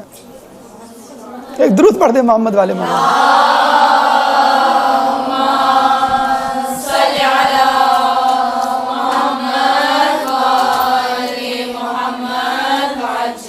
تو یہ ابراہیم علیہ السلام کا سفر اور مصر کے حکام سے ان کی ملاقات اور ان کی یہ غیرت اور مصر کے حاکم کا اسلام قبول کرنا. اس کے بعد وہ فلسطین گئے. فلسطین اور اس کے بعد کیا حالات اور واقعات ان کے ساتھ پیش آئے اس کا تذکرہ 5 منٹ کے وقفے کے بعد. ایک درود پڑھ دے محمد والے محمد.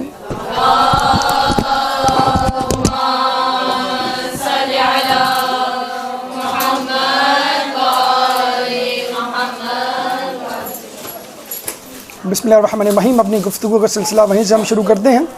ابراہیم علیہ السلام کو اللہ تعالیٰ نے فلسطین کی طرف ہجرت کرنے کا مشورہ دیا اور آپ فلسطین پہنچے. فلسطین پہنچنے کے بعد وہاں آباد ہوئے. لوط علیہ السلام کو 24 میل دور پہاڑی کے نیچے ایک گاؤں میں متعین کیا کہ آپ وہاں پہ جا کے تبلیغ کریں. لوط علیہ السلام نبی تھے اور ابراہیم علیہ السلام جو ہے وہ آپ کے وہ رسول تھے. تو یہ ممکن ہے کہ ایک ہی وقت میں 2 نبی یا رسول اور نبی ہوں. تو وہ آپ کی زیر نگرانی آپ کی شریعت کے مطابق لوگوں کو اللہ کا پیغام پہنچا رہے تھے. ابراہیم علیہ السلام کی عمر اس وقت 99 سال ہو گئی تھی اور ان کی کوئی اولاد نہیں تھی. انہوں نے اللہ سے دعا کی کہ اللہ مجھے ایک اولاد دے، اور پھر انہوں نے بی بی سارہ سے کہا کہ تمہاری جو کنیز ہے ہاجرہ یہ مجھے دے دو، ہبہ کر دو، تاکہ میں جو ہوں اس سے نکاح کر لوں اور ہو سکتا ہے اللہ تعالیٰ اس کے بدن سے مجھے لڑکا دے دے. بی بی ہاجرہ سے ان کی شادی ہوئی. 99 سال کی عمر میں حضرت اسماعیل علیہ السلام پیدا ہوئے. بی بی سارہ کو جو کنیز دی تھی اس بادشاہ نے، دیکھیے اب یہ بھی ایک حکمت اللہ تعالیٰ کی ہو سکتی ہے کہ آپ یہ سوچ رہے ہوں گے بھی ابراہیم نے اس طرح کے بدقماش، بدتمیز، بد تہذیب اور اللہ کے نافرمان بادشاہ کو کیوں معاف کیا، کیوں 3 مرتبہ اللہ سے درخواست کی. تو آپ دیکھیں معاف کرنے کی صورت میں نہ صرف وہ مسلمان ہوا، دین حنیف پر آیا، بلکہ اس نے کنیز دی بی بی ہاجرہ. بی بی ہاجرہ سے ان کی شادی ہوئی، اسماعیل علیہ السلام پیدا ہوئے. اسماعیل علیہ السلام جب پیدا ہوئے تو ظاہر سی بات ہے پیدا ہونے کے بعد حضرت ابراہیم علیہ السلام کا وقت اسماعیل علیہ السلام اور بی بی ہاجرہ کے ساتھ زیادہ گزرتا، اور بی بی سارہ کو دیکھ کر تھوڑا سا خلق ہوتا، اور انہوں نے دعا شروع کی اللہ تعالیٰ مجھے بھی ایک بیٹا دے. تو پھر ابراہیم علیہ السلام کی جب عمر مبارک 120 سال کو پہنچی تو جناب اسحاق پیدا ہوئے جناب سارہ کے بدن سے، اور خود بی بی سارہ کی عمر جو تھی وہ 91 سال تھی، 91. تو ہمیں اللہ تعالیٰ کی اس سے رحمت سے مایوس نہیں ہونا چاہیے. بے شک بہت بڑی عمر تھی. ٹوٹل کل عمر تو حضرت ابراہیم علیہ السلام کی 175 سال تھی، لیکن پھر بھی 91 سال بہت زیادہ عمر ہوتی ہے، یا 99 سال یا 120 سال. بہرحال اللہ تعالیٰ نے ان کو اولاد سے نوازا، بی بی ہاجرہ کی بدن سے پہلے اور پھر بی بی سارہ کے بدن سے، اور اسماعیل اور اسحاق دونوں آگے چل کے نبی بنے، بلکہ ان کی نسلیں بھی نبی بنی. بی بی اسحاق جناب اسحاق کے بعد حضرت یعقوب جو ہے وہ نبی بنے، ان کے بیٹے. حضرت یعقوب کے بعد ان کے بیٹے حضرت یوسف نبی بنے. ابھی یوسف کے بھائیوں میں سے لاوی یا یہودا کی نسل میں سے موسیٰ علیہ السلام اور عیسیٰ علیہ السلام پیدا ہوئے. موسیٰ علیہ السلام کے ماننے والے یہودی کہلائے، اور عیسیٰ علیہ السلام کے ماننے والے جو ہیں وہ عیسائی کہلائے. اور اس طرف اسماعیل علیہ السلام سے رسول اللہ پیدا ہوئے. جناب زید کو جب ایک بادشاہ بنو امیہ کے بادشاہ نے بلایا اور سارے دربار ذلیل کرنا چاہا اور کنیز زادہ کہہ کے مخاطب کیا، تو جناب زید نے کہا کہ تم مجھے کیوں کنیز زادہ کہہ رہے ہو؟ اسماعیل خود کنیز زادے تھے، خود بی بی ہاجرہ کے بدن سے تھے جو کنیز تھی، اور اسماعیل کی نسل سے رسول اللہ پیدا ہوئے. تو یہ تو اللہ کا کرم ہے کہ وہ جس کو چاہے عزت دے، جس کو چاہے ذلیل کرے. تو یہودی، عیسائی اور مسلمان دیکھا جائے ابراہیم علیہ السلام کی اولادوں ہی میں سے ایک اولاد یا ایک نبی کے ماننے والے ہیں، تو مذہباً ہم سب کزنز ہیں، یہودی، عیسائی اور مسلمان۔ اس لیے اگر آپ انٹرنیٹ پہ تلاش کریں مذاہب یا مذہب تو اس میں لکھا ہوا آتا ہے ابراہیمی مذاہب اور غیر ابراہیمی مذاہب۔ ابراہیمی مذاہب یعنی یہودی، عیسائی اور مسلمان، غیر ابراہیمی مذاہب یعنی ہندو، سکھ، بدھ مذہب، جین مذہب، یہ تمام مذاہب آ جاتے ہیں۔ تو اس طرح دنیا میں اس طرح کی کلاسیفیکیشن ہے مذاہب کے اعتبار سے۔ بلکہ ہندوؤں کے بارے میں بھی کہا جاتا ہے کہ یہ وہی بابل کے بت پرست تھے جو اب تک چلے آ رہے ہیں، جنہوں نے ابراہیم علیہ السلام کی دعوت کو قبول نہیں کیا، یا اگر قبول کر بھی لیا تھا تو دوبارہ اپنی بت پرستی کی طرف لوٹ گئے۔ بہرحال یہاں پر آ کر ہمیں ایک بات کو سمجھ لینا چاہیے کہ اللہ کی رحمت سے کبھی انسان مایوس نہ ہو۔ اللہ کے یہاں دیر ہے، اندھیر نہیں۔ انہ لا ییأس من روح اللہ الا القوم الکافرون، سورہ یوسف آیت نمبر 87 کہ بے شک اللہ کی رحمت سے کوئی مایوس نہیں ہوتا سوائے کافروں کے، الا القوم الکافرون۔ مایوسی گناہان کبیرہ میں سے ہے۔ مایوسی، اچھا اپنے آپ سے مایوسی پھر بھی تواضع انکساری کے باعث جائز ہے۔ خود چوتھے امام کی دعا میں ہے کہ اللہ میں اپنے گناہوں کی وجہ سے مایوس ہوں لیکن تیری رحمت سے مایوس نہیں۔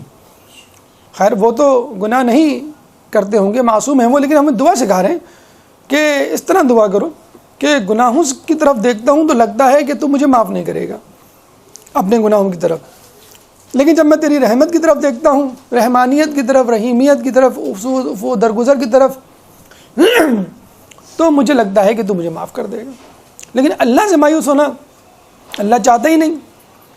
ہمارے جو ہیں وہ گھر خوشحالی ہے، اللہ چاہتا ہی نہیں کہ میں نیک بنوں، اللہ چاہتا ہی نہیں کہ میں جو ہوں امتحان میں کامیاب ہوں، اللہ چاہتا ہی نہیں کہ مجھے نوکری ملے، اللہ چاہتا ہی نہیں کہ میں حج پہ جاؤں یا زیارت پہ، مجھے اللہ بلاتا نہیں، یا اللہ، لوگ کہتے ہیں نا بھائی جب بلاوا آئے گا تو جائیں گے۔ تو بھائی اپنی محنت کریں، آپ خود سوچیں کہ آپ کی جیب میں استطاعت ہے کہ نہیں ہے، آپ پہ حج واجب ہے کہ نہیں ہے۔ اب بلانے نہ بلانے کا کیا سوال، اللہ نے آپ کو استطاعت دے دی معاشی طور پہ اور دیگر حوالوں سے، تو بس ٹھیک ہے، اب آپ پہ حج واجب ہو گیا، آپ جا سکتے ہیں۔ تو اللہ کی رحمت سے مایوس نہیں ہوتا سوائے وہ کہ جو کافر ہو۔ اب ابراہیم علیہ السلام جب فلسطین میں کچھ عرصے ٹھہرے اور اللہ نے جب ابراہیم علیہ السلام کو اولاد دی تو بی بی سارہ کی بی بی ہاجرہ کے ساتھ ایک رقابت پیدا ہوئی، وہ شوکن والا حساب۔ تو آپ نے دیکھا کہ ابراہیم علیہ السلام بی بی ہاجرہ اور اسماعیل کو زیادہ ٹائم دیتے ہیں، اسماعیل علیہ السلام سے زیادہ محبت کرتے ہیں۔ یہ ہوتا ہے، جیسے آپ نے یعقوب علیہ السلام کے اس میں دیکھا کہ یوسف علیہ السلام کو زیادہ پسند کرتے تھے۔ تو بی بی سارہ کو ایک تھوڑی سی رقابت محسوس ہوئی اور ان کو گوارا نہ ہوا کہ بی بی ہاجرہ جو میری کنیز تھی کسی زمانے میں، اب جو ہے وہ مجھ پر اس کو فوقیت دی جا رہی ہے۔ اور پھر اللہ تعالیٰ کو بھی آپ کا امتحان لینا مقصود تھا، چنانچہ ابراہیم علیہ السلام کو حکم ہوا کہ تم ہاجرہ اور اسماعیل کو لے کے مکے چلے جاؤ۔ جو ابراہیم علیہ السلام مکے آئے، جس کا تذکرہ جو ہے سورہ ابراہیم آیت نمبر 37 میں بھی ہوتا ہے کہ جب آپ مکے آئے تو اسی جگہ انہوں نے پڑاؤ ڈالا جہاں پہ پہلے اللہ کا گھر تھا، خانہ کعبہ تھا، جس میں ابراہیم علیہ السلام کی دعا بھی ہے، ربنا انی اسکنت من ذریتی بواد غیر ذی زرع عند بیتک المحرم، ربنا انی اسکنت من ذریتی، اے اللہ میں اس جگہ اپنی ذریت میں سے کچھ لوگوں کو چھوڑ رہا ہوں، بواد غیر ذی زرع، اس وادی میں جو کہ غیر آباد ہے، عند بیتک المحرم، اس جگہ جہاں کہ تیرا گھر ہے۔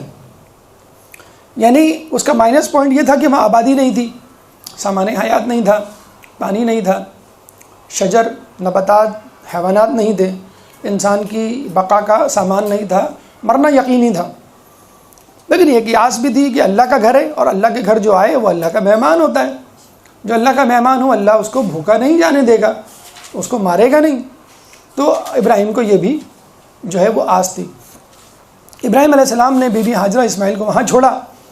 اب ظاہر سی بات ہے ان کو اجازت نہیں دی کہ ان کے ساتھ رہیں, ان کے لیے صاحبان فراہم کریں, ورنہ گھر بناتے, جھگی بناتے, کوئی چھوٹا موٹا گھر تیار کرتے, سامان وہاں پہ ڈالتے, جس طرح وہ جو عابد تھا سال بھر کا سامان لے جاتا تھا اور پھر آتے. نہیں, بالکل ویسے ہی ایز اٹ از چھوڑ کے چلے گئے.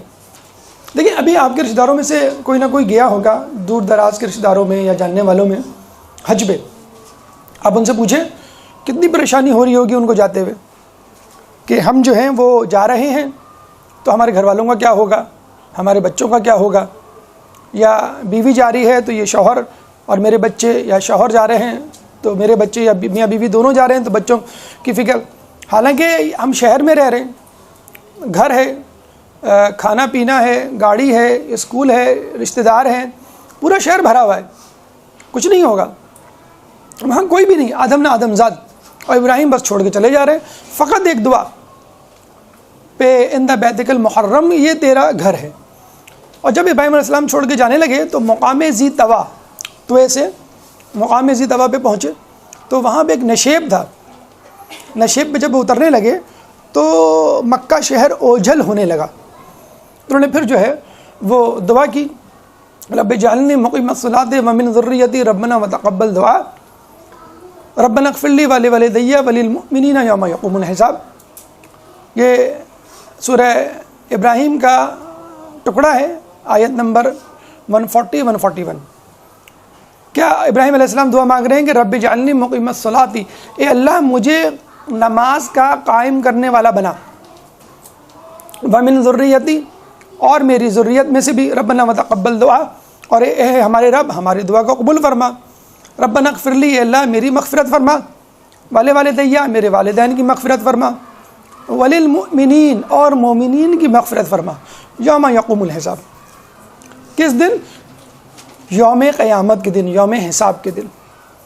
تو اس میں دیکھیں اللہ تعالیٰ سے وہ کہاں مانگ رہے ہیں کہ اللہ ان کی حفاظت فرما, اللہ ان کو پانی فراہم فرما, ان کو غذا فراہم فرما, ان کو درندوں سے بچا, ان کو صحت دے, بیماری سے دور رکھ. کوئی دنیاوی دعا نہیں. دعا مانگ رہے ہیں تو نماز قائم کرنے کی دعا, دعا مانگ رہے ہیں تو مومنین کی مغفرت کی دعا.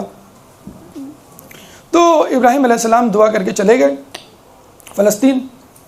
اب دیکھیے ابراہیم علیہ السلام کی دعا کا کیا اثر ہوا. اچھا, خود ابراہیم علیہ السلام کو اللہ تعالیٰ نے دعاؤں کی وجہ سے کافی اپریشیٹ بھی کیا. سورہ یوسف آیت نمبر 87 میں اللہ تعالیٰ فرماتا ہے اِنَّ ابراہیم لحلیم اوّاہ منیب, کہ بے شک ابراہیم حلیم تھے. حلیم یعنی بردبار, انکسار, منکسر. بے شک ابراہیم منکسر تھے, منکسر المزاج تھے, اور ہماری طرف پلٹنے والے تھے. منیب کہتے ہیں پلٹنے والے کو, بار بار رجوع کرنے والے کو. اس کے بعد بی بی ہاجرہ اور اسماعیل, اور کوئی بھی نہیں تھا وہاں پہ, عورت اور بچہ دونوں کمزور. اپنی اوڑھنی, اپنی چادر کو درخت کے اوپر ڈالا, ٹہنیوں پر سایہ ہوا. آپ کو معلوم ہے شیر خوار بچہ کتنے گھنٹے رہ سکتا ہے پانی کے بغیر, 2 گھنٹے 4 گھنٹے. رونے لگے اسماعیل علیہ السلام. بی بی ہاجرہ وہاں سے اٹھی اور پانی کی تلاش میں نکلی. سامنے کوہ صفا ہے, آپ نے دیکھا ہوگا خانہ کعبہ سے تھوڑے سے فاصلے پہ جہاں پہ ہم سعی کرتے ہیں. صفا برفا 2 پہاڑ. صفا پہاڑ پہ آدم علیہ السلام اترے تھے جنت سے آنے کے بعد, اور مروہ پہاڑ پر حضرت حوا علیہ السلام اتری تھی. تو بی بی ہاجرہ نے کوہ صفا پہ چڑھ کر چاروں طرف دیکھا کہ کہیں پانی ہو. تو دیکھا کوہ مروہ کے دامن میں, پہاڑ کے نیچے, پہاڑ کے دامن میں پانی ہے. تو فوراً کوہ صفا سے اتری اور بھاگتے ہوئے کوہ مروہ کی طرف گئیں.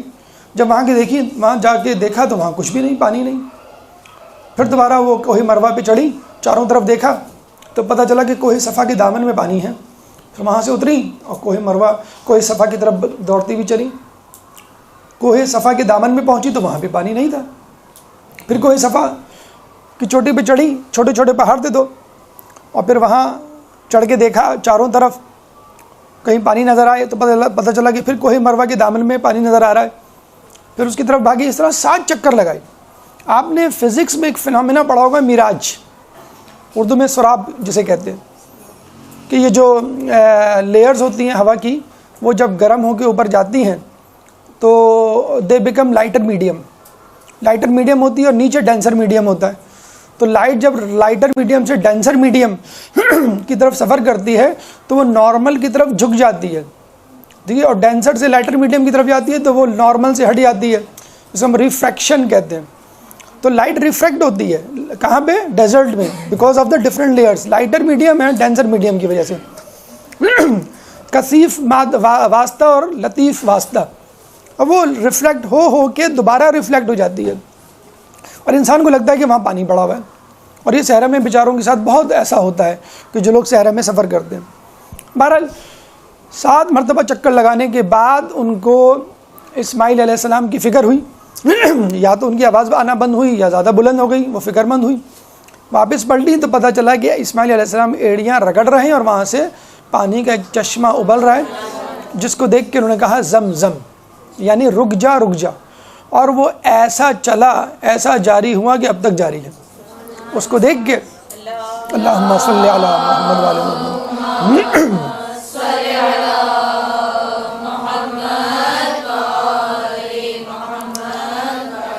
اس کو دیکھ کر قبیلہ جرہم تھا، کہاں پہ؟ عرفات کے میدان میں، یعنی اتنی دور لوگ رہا کرتے تھے خانہ کعبہ سے، کیونکہ وہاں پہ کوئی بقائے حیات کا سامان ہی نہیں تھا، پانی نہیں تھا، کوئی نباتات نہیں تھے، جانور نہیں تھے۔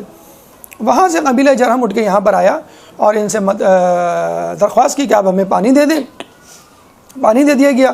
ان کی دیکھا دیکھی اور بھی لوگ آنے لگے اور پورا شہر آباد ہو گیا۔ اچھا، انہوں نے کہا بھی بی بی ہاجرہ سے، اسماعیل سے، کہ بھئی آپ اس کا ماہانہ کچھ باندھ لیں اور اتنے پیسوں میں ہمیں طے کر لیں، لیکن انہوں نے کبھی بھی اجرت نہیں لی اس پانی کی۔ اور یہ اللہ کے نیک بندوں، منتخب بندوں کی سنت ہے، کبھی بھی پانی کی اجرت نہیں لیتے، بلکہ کسی چیز کی بھی اجرت نہیں لیتے سوائے اپنے قرابت داروں کی، جسے کہتے ہیں مودت کے لیے رسول اللہ نے جو مانگی تھی، جو وہ بھی امت نے نہ دی۔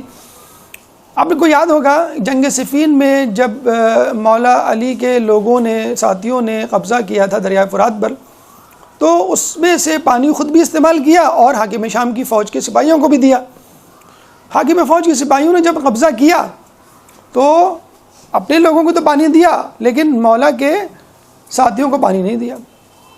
پھر مولا کے ساتھیوں نے جب قبضہ کیا تو اپنے لوگوں کو پانی دیا اور دوسروں کو بھی پانی دیا۔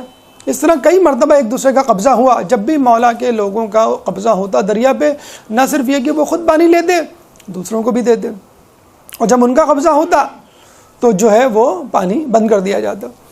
تو یہ انبیاء کی، ائمہ کی سنت ہے کہ کبھی بھی پانی کی بندش نہیں کرتے۔ یہ تو فوج اشقیہ تھی جس نے کربلا میں پانی کی بندش کی اور انسانیت کے درجے سے بھی نیچے گر گئے یہ لوگ۔ اور آپ نے دیکھا ہوگا کہ پانی ایک ایسی چیز ہے، آپ کسی سے بھی کسی بھی وقت مانگ سکتے ہیں کہ بڑی پیاس لگ رہی ہے، ذرا ایک گلاس پانی دے دیجئے۔ کبھی آپ نے کہا کہ بڑی بھوک لگ رہی ہے، 2 روٹی دے دیجئے یا کھانا کھلا دیجئے، فوراً ایک لیبل لگ جائے گا بھی آپ بھکاری ہیں، فقیر ہیں۔ کتنی شرم آتی ہے کسی کو کہتے ہوئے۔ آپ کہیں جائیں، آپ کو پانی پلائے گا، چائے بھی چلیں آپ پی لیں، پاکستان میں تو چائے بھی پانی کے ساتھ پی جاتی ہے، لیکن بسکٹ کو ہاتھ لگا دے تھوڑا سا آدمی ہاتھ کب کب آئے گا سوچے گا، یا کھانے کھاتے ہوئے تھوڑا سا آدمی شرمائے گا۔ تو کھانا نہیں مانگتا آدمی کبھی، یا کھانا مانگتا تو سوچتا ہے اس کو پے بیک کیسے کروں۔ ہوٹلوں میں بھی آپ دیکھیں، خیر اب تو بڑے ہوٹلوں میں جو ہے پانی جو ہے وہ پے کر کے لینا پڑتا ہے۔ آپ سمندر میں 2 دریا کے اوپر بیٹھے ہوئے ہوتے ہیں، نیچے پانی پانی ہوتا ہے، اور پانی منگاؤ تو پیسے دینا پڑتے ہیں، آدمی وہیں پانی پانی ہو جاتا ہے۔ سمندر کے اوپر بیٹھا ہوا ہے، 2 دریا پہ بیٹھا ہوا ہے، اور پانی منگاؤ تو پانی 100 روپے کی بوتل۔ پھر لوگوں نے اب کیا کیا اس خفت کو مٹانے کے لیے کہ بھئی پانی ہم بیچ رہے ہیں، پانی نہیں بیچ رہے ہیں، پانی میں وٹامن ڈالا ہوا ہم نے، تو وٹامن والا پانی مارکیٹ میں بک رہا ہے۔ فلیورڈ پانی آ گیا ہے اب، لیمن فلیور، اورنج فلیور، بنانا فلیور، جو آپ کو فلیور پسند ہے وہ پانی پیے۔ ہم پانی کی قیمت تھوڑی لے رہے ہیں، ہم تو اس میں موجود وٹامن یا فلیور کی قیمت دے رہے ہیں۔ بہرحال تو پانی سمندر، دریا ہر جگہ موجود ہے، آپ چاہیں تو اس کو پئیں، اور شاید اس لیے بھی قیمت نہیں ہونی چاہیے تو کہ پانی کو جب آپ نکالتے ہیں تو ایز اٹ از پی سکتے ہیں، لیکن گندم، گیہوں، سبزی، اور دیگر چیزیں سبزی وغیرہ تو نہیں، یہ گندم گیہوں اناج ہے، اس کو پکانا پڑتا ہے، اس کی خدمت کی عوض آپ کو کچھ پے کرنا پڑتا ہے۔ بہرحال اسماعیل علیہ السلام نے اس کی کوئی قیمت نہیں لی، اور وہاں پہ پورے قبیلے آباد ہوئے، اور الحمدللہ جو ہے لوگوں نے اس سے بہت زیادہ استفادہ کیا۔ یہاں پہ ہمیں ایک بات پتہ چلتی ہے، ہمارے لیے ایک پیغام ہے، انسان کو ہمت نہیں ہارنی چاہیے اور اپنی سکت کے مطابق مقابلہ کرنا چاہیے۔ ہر مطلب دیکھیں، اگر خدا نخواستہ گھر میں آگ لگے تو آپ الگ طریقے سے بجھائیں گے، دوسرا جو ہوگا وہ کوئی اور طریقے سے بجھائے گا، بچہ جو ہے وہ گلاس سے پانی ڈالے گا یا کسی طرح ہاتھ سے پانی ڈالے گا، لیکن وہ بھی کوشش کرے گا کس طرح میں پانی بجھاؤں۔ تو آپ بس یہ دیکھیں کہ آپ کیا کر سکتے، کچھ نہیں کر سکتے، دعا تو کر سکتے ہیں۔ ابراہیم علیہ السلام کو دعا کا کہا گیا، حالانکہ ابراہیم علیہ السلام کو پریکٹیکلی کچھ کرنا چاہیے تھا، لیکن ان کو منع کیا گیا، انہوں نے فقط دعا پہ اکتفا کیا۔ بی بی ہاجرہ اور اور حضرت اسماعیل بچے تھے، عورت تھی، کمزور ہونے کے ناطے انہیں کچھ نہیں کرنا چاہیے تھا، ان کو کرنا چاہیے تھی دعا، لیکن انہوں نے اپنی سکت کے مقابلے، سکت کی حیثیت میں، لا یکلف اللہ نفسا الا وسعہا، اللہ کسی کی استطاعت سے زیادہ اس پہ بوجھ نہیں ڈالتا۔ تو بی بی ہاجرہ کو کہا گیا بس ٹھیک ہے، تم کوہ صفا مروا کی، وہ بھی کہتی تھی میں کیا کروں گی، میں تو عورت ہوں، میں بھاگ دوڑ کر کے کیا کروں گی۔ اس بھاگ دوڑ کو حج کا رکن بنا دیا، اس کے بغیر جو ہے وہ حج نہیں ہو سکتا۔ تو بی بی ہاجرہ نے جو کرنا تھا وہ، اچھا اسماعیل کہہ سکتے تھے میں تو بچہ ہوں، میں کیا کروں گا، نہیں، ان کو کہا گیا تم ایڑیاں رگڑو۔ بھائی میرے ایڑیاں رگڑنے سے کیا ہوگا، بڑوں کے کچھ کرنے سے، بھاگ دوڑ سے تو کچھ ہو جائے گا، دیکھو کیا ہوا، ایڑیاں رگڑنے سے پانی وہیں سے نکلا۔ تو بچوں کو سمجھائیے، بڑوں کو سمجھائیے، عورتوں کو سمجھائیے کہ ہر شخص کو اپنے اپنے مقام، مرتبے اور اپنی حیثیت کے مقابلے استعمال کرتے ہوئے، طاقت کو استعمال کرتے ہوئے دین کا کام کرنا، اپنا بچاؤ کرنا۔ بہرحال ابراہیم علیہ السلام جب چھوڑ کے گئے تو اللہ تعالیٰ نے جس طرح معجزاتی طور پہ ان کی حفاظت کی اور جس طرح ان کو جو ہے وہ محفوظ رکھا، یہ اللہ کی نشانیوں میں سے ایک نشانی ہے۔ اس کے بعد اسماعیل علیہ السلام جو ہے وہیں پہ پل بڑھ کے جوان ہوئے۔ ہماری گفتگو کا 7واں مرحلہ ازواج اسماعیل، وہاں پہ ایک عورت تھی سامہ، وہ سامہ کا الف نکال دیں، سامہ، سین الف میم ہے، اس سے انہوں نے شادی کی۔ تو ابراہیم علیہ السلام وقتاً فوقتاً آتے تھے فلسطین سے ملنے کے لیے، تو جب آئے تو وہ عورت سامہ موجود تھی گھر پہ، اور آپ اس سے ملے تو کہا کہ تمہارا شوہر کہاں ہے، کہہ لیں گے وہ تو شکار پہ گئے، کہہ لیں کیسی گزر رہی ہے، کہہ لیں بہت بری گزر رہی ہے، کیوں خیریت، یہ نہیں ہے گھر میں، وہ نہیں ہے، سنتے نہیں ہیں، چلے جاتے ہیں اور بہت دیر میں آتے ہیں، جس طرح کراچی ہمارے پاکستان کیا ہوتے ہیں، کوئی ہوش نہیں ہے ان کو، گھر کا بجٹ ہمارا آؤٹ ہوا جا رہا ہے، ان کو فکر نہیں ہے۔ اور میں اپنے گھر میں بڑی خوش تھی، میرے ماں باپ تو اتنا کھلاتے پلاتے تھے، روزانہ جو ہے وہ یہ کچھ آتا تھا، اور اتنے کپڑے جو ہے میں نئے نئے سلواتی تھی ہر مہینے، وغیرہ وغیرہ جو ہوتی ہیں عورتیں، شکوے شکایت کرنا، تمام عورتوں کی بات نہیں کر رہا میں۔ ابراہیم علیہ السلام نے کیا کہا کہ اپنے شوہر کو کہنا جب وہ شکار سے واپس آئے کہ اپنی چوکھٹ بدل لے۔ وہ بھی سیدھی سادھی عورت تھی، جب آدمی کا دماغ کہیں اور استعمال ہو تو پھر اس جگہ استعمال نہیں ہوتا صحیح جگہ پہ۔ وہ آئے تو بڑے اس سے کہا کہ ایک آدمی آیا تھا اس طرح کا، اس نے کہا اپنی گھر کی چوکھٹ بدل لیں۔ اسماعیل علیہ السلام نے کہا ٹھیک ہے بالکل بدل لوں گا، آپ فکر نہ کریں۔ تو وہ سمجھ گئے، انہوں نے چوکھٹ بدل لی اور اس بیوی کو طلاق دے دی۔ دوسری بیوی سے شادی کی۔ ابراہیم علیہ السلام جب دوبارہ آئے تو دوسری بیوی کو دیکھا اور پھر وہی سوال کیا کیسی گزر رہی ہے، تمہارا شوہر کہاں ہے، کیا حال چال ہے۔ تو بہت تعریف کی اپنے شوہر کی اور کہا بہت اچھی گزر رہی ہے، پہلے سے بہت خوش، زیادہ میں خوش ہوں، بہت ہی اچھا شوہر مجھے ملا ہے، بہت نیک، میرا خیال رکھنے والا، اللہ کی ہر نعمت ہے، اور آپ بتائیے میں آپ کی خدمت کیا کروں، آپ کے ہاتھ پیر دھلاؤں، آپ کو کھانا دوں، آپ کو بٹھاؤں۔ تو ابراہیم علیہ السلام نے کہا نہیں بس میرے فقط پیر دھلوا دو۔ تو ابراہیم علیہ السلام نے سواری پہ بیٹھے بیٹھے اپنے پیر کسی پتھر پہ رکھے اور اس نے پیر دھلائے اور اس پہ ان کے نشان رہ گئے۔ پھر اسماعیل علیہ السلام نے جب آئے تو وہ نشان دیکھے اور ان کی بیوی نے بتایا ایسے ایسے آدمی تھے۔ ابراہیم علیہ السلام نے جاتے ہوئے کہا کہ اپنے شوہر کو کہنا کہ اپنے گھر کی چوکھٹ کی حفاظت کرنا اور اس کا احترام کرنا۔ تو نیک بیوی جو ہوتی ہے وہ واقعی احترام کے قابل ہوتی ہے، رکھنے کے قابل نہیں ہوتی بلکہ احترام کرنے کے قابل ہوتی ہے، عزت کرنے کے قابل ہوتی ہے۔ یہاں ایک جملہ ہم اپنے نوجوانوں کو کہنا چاہیں گے کہ ابراہیم کے کہنے پر ان کے بیٹے اسماعیل نے اپنی زوجہ کو چھوڑ دیا۔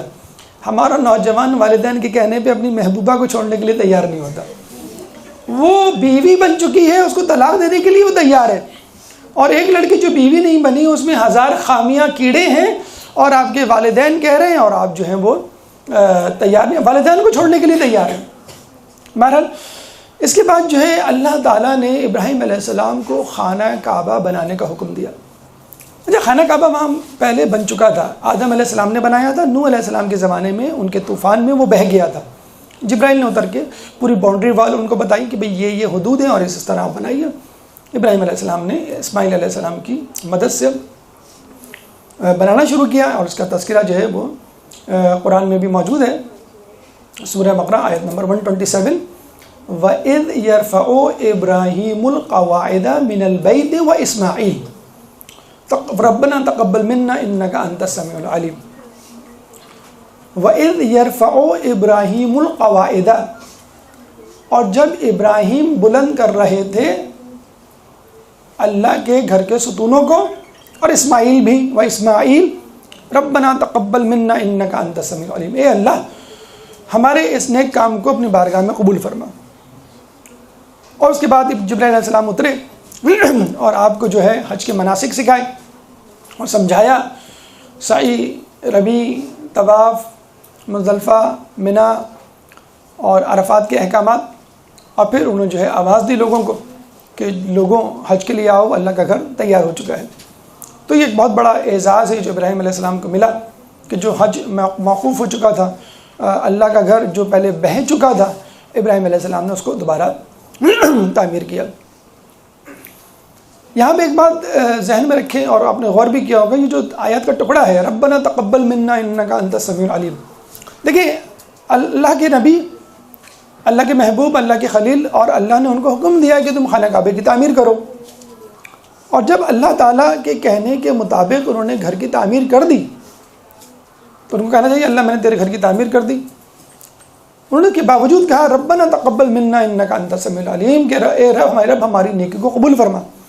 ہم نیکیاں کرتے ہیں، نماز پڑھتے ہیں، روزہ رکھتے ہیں، زیارت، حج، عمرے پہ جاتے ہیں، کیسے فخر سر سے ہمارا سر جو ہے فخر سے بلند ہو جاتا ہے. حج کر لیا ہم نے، عمرہ کر لیا، زیارت کر لی، مطلب سارے گناہ ہمارے معاف ہو گئے، اب جو ہم جنتی ہو گئے. آپ کو کیا پتا آپ کا حج قبول ہوا کہ نہیں، آپ کی نیکیاں قبول ہوئیں کہ نہیں. تو ہمیشہ یاد رکھیے آپ کتنے ہی دیندار صحیح، ذرا اپنے آپ سے پوچھئے آپ نے جو نیکیاں اب تک کی کیا اللہ نے ان کو قبول کر لیا؟ کون دعویٰ کر سکتا ہے؟ ابھی آج جو آپ نے ظہرین کی نماز پڑھی ہے کیا اللہ نے قبول کر لی ہوگی؟ کون دعویٰ کر سکتا ہے؟ ٹھیک ہے. اچھا، اب تک جو آپ نے گناہ کیے ہیں کیا اللہ نے معاف کر دیا؟ ٹھیک ہے، اللہ نے آپ کو دیندار بنا دیا ہے، آپ ہوتا ہے کہ آپ گناہ کرتے ہیں اس کے بعد دین کی طرف پلٹ جاتے ہیں، نیکوکار ہو جاتے ہیں، لیکن اس بات کی ضمانت کیا ہے کہ اللہ نے آپ کے گناہ کو معاف کر دیا؟ تو آخری دم تک اس یہ بات کو سوچتے رہیں کہ آپ کی جو نیکیاں ہیں ہو سکتا ہے اللہ نے قبول نہ کی ہو. اسی طرح اپنے گناہوں کے بارے میں بھی سوچتے رہیں، ہو سکتا ہے اللہ نے آپ کے گناہوں کو معاف نہ کیا ہو. اگر آپ یہ سوچیں گے پھر کہیں جا کے اللہ تعالیٰ آپ کی نیکیوں کو قبول کرے گا. اپنی نیکیوں سے متعلق تذبذب کا شکار رہیے، شک و تردد کا شکار رہیے، یقینی صورتحال کا شکار نہیں رہیے کہ بس اللہ تعالیٰ نے جو ہے وہ قبول کر لی ہوگی. اس کے بعد ابراہیم علیہ السلام کو اللہ تعالیٰ نے ایک عجیب آزمائش میں ڈالا، ایک ایسی آزمائش جو اس سے پہلے کبھی کسی نبی پہ نہیں پڑی ہوگی. ہماری گفتگو کا نواں مرحلہ عظیم قربانی. ابراہیم علیہ السلام جیسا کہ آپ کو معلوم ہے کہ اللہ کے خلیل تھے، اللہ کے محبوب تھے، اللہ کے دوست تھے. ایک دفعہ اسماعیل علیہ السلام شکار کر کے اپنے گھر پلٹے. ابراہیم علیہ السلام کی نظر ان پہ پڑی. جب باپ اپنے بیٹے کو کافی دنوں بعد دیکھتا ہے اور جوان دیکھتا ہے تو اس کا سینہ بھی خوشی سے پھول جاتا ہے کہ میرا بیٹا ماشاءاللہ اتنا جوان ہو گیا، اتنا خوبصورت، اتنا خوبرو، اتنا طاقتور، اتنا حسین. اور دل میں اپنے بیٹے کی محبت عود کرائی. ماں بھی اپنے بیٹے کو بعض اوقات دیکھتی ہے تو وہ بڑا اچھا لگتا ہے، بڑی تعریف کرتی ہے. تو باپ جب دیکھے گا، باپ تو اپنی اولاد کو اتنا غور سے نہیں دیکھتا جتنا عورت دیکھتی ہے. اللہ تعالیٰ نے فیصلہ کر لیا کہ میں ابراہیم کو آزماؤں گا، کیونکہ ابراہیم کے دل میں اب بیٹے کی محبت آ گئی ہے. اور ہم رسول کی تاریخ اور سیرت میں نگاہ ڈالتے ہیں تو ان کے ساتھ بھی یہی ہوا کہ ان کی پیدائش سے پہلے ان کے والد کا انتقال، پھر کچھ عرصے بعد ماں کا انتقال، پھر کچھ عرصے بعد عبد المطلب کا انتقال، پھر کچھ عرصے بعد ابو طالب کا انتقال، پھر بی بی خدیجہ کا انتقال. تو پے در پہ ان کی محبوب پسندیدہ ترین شخصیتوں کا انتقال ہوتا رہا اور وہ ان سے بچھڑتی رہیں. لیکن اللہ تعالیٰ نے جو ہے رسول اللہ کو اپنی محبت میں سچا پایا. اسی طرح ابراہیم علیہ السلام کی محبت اپنے بیٹے کے لیے جب ان کے دل میں پیدا ہوئی تو اللہ نے کہا میں ان کی آزمائش کروں گا. جس دن انہوں نے اپنے بیٹے کو دیکھا تھا اور ان کی محبت ان کے دل میں عود کر آئی تھی، اسی دن انہوں نے خواب دیکھا. کیا خواب دیکھا؟ کہ میں اپنے بیٹے کو ذبح کر رہا ہوں. اور یہ 8 ذی الحج کو دیکھا، اس لیے 8 ذی الحج کو یوم ترویہ کہا جاتا ہے، خواب دیکھے جانے والا دن. دوسرے دن پھر وہی خواب دیکھا. اب ان کو یقین ہو گیا، معرفت ہو گئی کہ یہ خواب سچا ہے اور اس کو سچا کر دکھانا ہے، سچ کر دکھانا ہے. اس لیے اس دن کو یعنی 9 ذی الحج کو یوم عرفہ کہا جاتا ہے، جس میں وقوف عرفہ ہوتا ہے. دعائے عرفہ آپ پڑھتے ہیں اور عرفہ کے اعمال کرتے ہیں اور روزہ رکھتے ہیں. روزہ تو خیر پہلی ذی الحج سے 9 ذی الحج تک بہت مستحب ہے، اور جو یہ روزے رکھتا ہے 9 روزے اس کو پوری عمر روزہ رکھنے کا ثواب ملتا ہے. خصوصی طور پہ 9 ذی الحج کا روزہ بہت زیادہ تاکیدی ہے. تو ابراہیم علیہ السلام کو تیسری مرتبہ جب یہ خواب دکھا تو انہوں نے یہ خواب اپنے بیٹے کو سنایا. جب بیٹے نے بغیر کسی تردد، شک اور اضطراب کے فوراً کہا کہ اے میرے والد، آپ حکم خداوندی بجا لائیں، آپ مجھے صابرین میں سے پائیں گے. یعنی وہ تیار ہو گئے ذبح ہونے کے لیے. اب باپ اور بیٹا قربان گاہ کی طرف جا رہے ہیں. ادھر شیطان نے اپنا وسوسہ ڈالنا شروع کیا. پہلے وہ بی بی ہاجرہ کے پاس گیا اور کہا کہ دیکھو تمہارا کیسا ظالم شوہر ہے، تمہارے بیٹے کو جو بڑی منت و مرادوں سے ہوا ہے اس کو ذبح کرنے جا رہا ہے. کون باپ ہوگا جو اپنے بیٹے کو ذبح کرے؟ بی بی ہاجرہ نے اس کو کنکریاں ماری. اچھا یہ بتائیے کہ کنکری مار کے شیطان مر جاتا ہے کیا؟ انہوں نے جو کنکری ماری ہوگی تو وہ شیطان کے سامنے کھڑا ہوا تھا ان کے، یا جب وہ مار رہی تھی تو وہ کیا گن سے مار رہی تھی جو اس کو بلیٹس لگ رہی تھیں اور وہ جو ہے پیٹ پکڑ کے اور سر پکڑ کے اور پھر مر گیا خون میں لت پت؟ ایسا تو نہیں ہوا ہوگا نا. اس کا مطلب کیا ہوا؟ پھر وہی بات کہ انسان کے اندر جتنی سکت ہو اتنی وہ ضرور کوشش کرے. آپ گلی سے گزرتے ہیں، کتا بھونکتا ہے، آپ کیا کرتے ہیں؟ پتھر مارتے ہیں. تو آپ کا ارادہ حقیقت میں کتے کو مارنے کا ہوتا ہے کہ اس کی آنکھ پھوٹ جائے، دانت ٹوٹ جائے، یا اس کا خون نکل آئے اور بلیڈنگ اتنی ہو کہ مر جائے. ایسا کبھی کوئی سوچتا ہے؟ صرف اس لیے مارتے ہیں کہ کتے کے دل میں ہماری دہشت بیٹھ جائے. ہم تم کو پتھر بھی مار سکتے ہیں تو گن بھی مار سکتے ہیں، توپ کا گولا بھی مار سکتے ہیں، تم کو جان سے بھی مار سکتے ہیں. تو ڈر کے سہمر سہل کے چلا جاتا ہے. تو بی بی ہاجرہ کا کہنا یہی تھا، ایک سمبولک جیسچر ہے کہ میں تمہاری اتنی دشمن ہوں کہ میں تم کو قتل بھی کر سکتی ہوں، میرا بس چلے. اب یہی شیطان جو ہے وہ ابراہیم علیہ السلام کے پاس گیا. ابراہیم علیہ السلام کو بہکایا کہ کیوں تم اتنی قربانیوں کے باوجود اب ایک اور قربانی دینے چلے ہو، اپنے بیٹے کو اپنی نسل منقطع کر رہے ہو، وغیرہ وغیرہ جو کچھ بھی وہ شیطان وسوسے ڈال سکتا تھا. ابراہیم علیہ السلام نے بھی اس کو کنکریاں ماری، یہ بھی ایک سمبولک جیسچر. اس کے بعد اسماعیل علیہ السلام کے پاس آیا، ان کو بہکایا کہ تم اپنے باپ کی بات نہیں ماننا اور یہ تمہیں جو ہے قتل کر رہے ہیں. اسماعیل علیہ السلام نے بھی کنکریاں ماری. جس مقام پہ بی بی ہاجرہ کو شیطان نے بہکایا اور اس مقام پر انہیں کنکریاں ماری، آج اس مقام پر ایک ستون ہے، علامتی ستون، جہاں پہ حاجی جو ہے وہ کنکریاں مارتے ہیں. اور یہ پہلا ستون ہے جہاں پہ کنکریاں ماری جاتی ہیں. اس کو ہم کہتے ہیں جمرہ وسطیٰ. لوگ من کہتے ہیں نا کہ یہ وسطیٰ کو پہلے کیوں ماری جاتی ہے؟ تو پہلے بی بی ہاجرہ کو بہکایا تھا، اور جس مقام پہ حضرت ابراہیم علیہ السلام کو بہکایا تھا شیطان نے، اس مقام کو کہتے ہیں جمرہ اولا، یعنی پہلا شیطان یا بڑا شیطان. اس کے بعد جمرہ صغرا، یعنی اس جگہ پہ جہاں پر اسماعیل علیہ السلام کو شیطان نے بہکایا تھا. اب بہرحال دونوں باپ بیٹے قربان گاہ کی طرف جاتے ہیں. اب اسماعیل علیہ السلام کا رویہ اور انداز دیکھیے، ایک بے چارگی، بے کسی، اضطراب، پریشانی، ٹینشن کچھ بھی نہیں تھا، بلکہ ویل کمپوزڈ، ایک دانشور، ایک مفکر، ایک بڑا آدمی جس طرح موت کو گلے لگاتا ہے اس طرح. باقاعدہ انہوں نے اپنے باپ کو وصیتیں کی ہیں، 6 یا 7 وصیتیں مرنے سے پہلے، ذبح ہونے سے پہلے. اور کیا وصیتیں کی ہیں، آپ حیران رہ جائیں. نمبر 1، میرا پیرہن اتار دیجئے گا کہ ذبح کرتے وقت یہ خون آلود نہ ہو جائے کہ جس کو دھونے کی زحمت آپ کو کرنی پڑے اور جس کو دیکھ کر میری ماں کا دل تڑپ اٹھے. بی بی سیدہ نے بھی کھانا وانا پکا لیا تھا نا اپنی شہادت سے پہلے کہ میرے غم میں میرے بچوں کو کھانا دینا نہ بھول جائیں لوگ. تو دیکھیں کہ لوگوں کو زحمت دینا گوارا نہیں نبی کو، معصوم کو، کہ مرنے سے پہلے میرے پیرہن کو اتار لیں تاکہ خون آلود نہ۔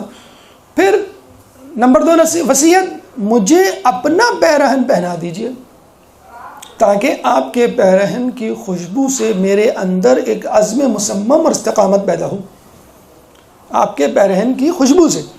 اچھا، یہاں خوشبو کے حوالے سے یہ بات یاد رکھیے کہ انسان کے جسم میں 5 سینسز ہوتے ہیں نا، حواس 5، سونگھنے کا، چکھنے کا، دیکھنے کا، سننے کا اور چھونے کا۔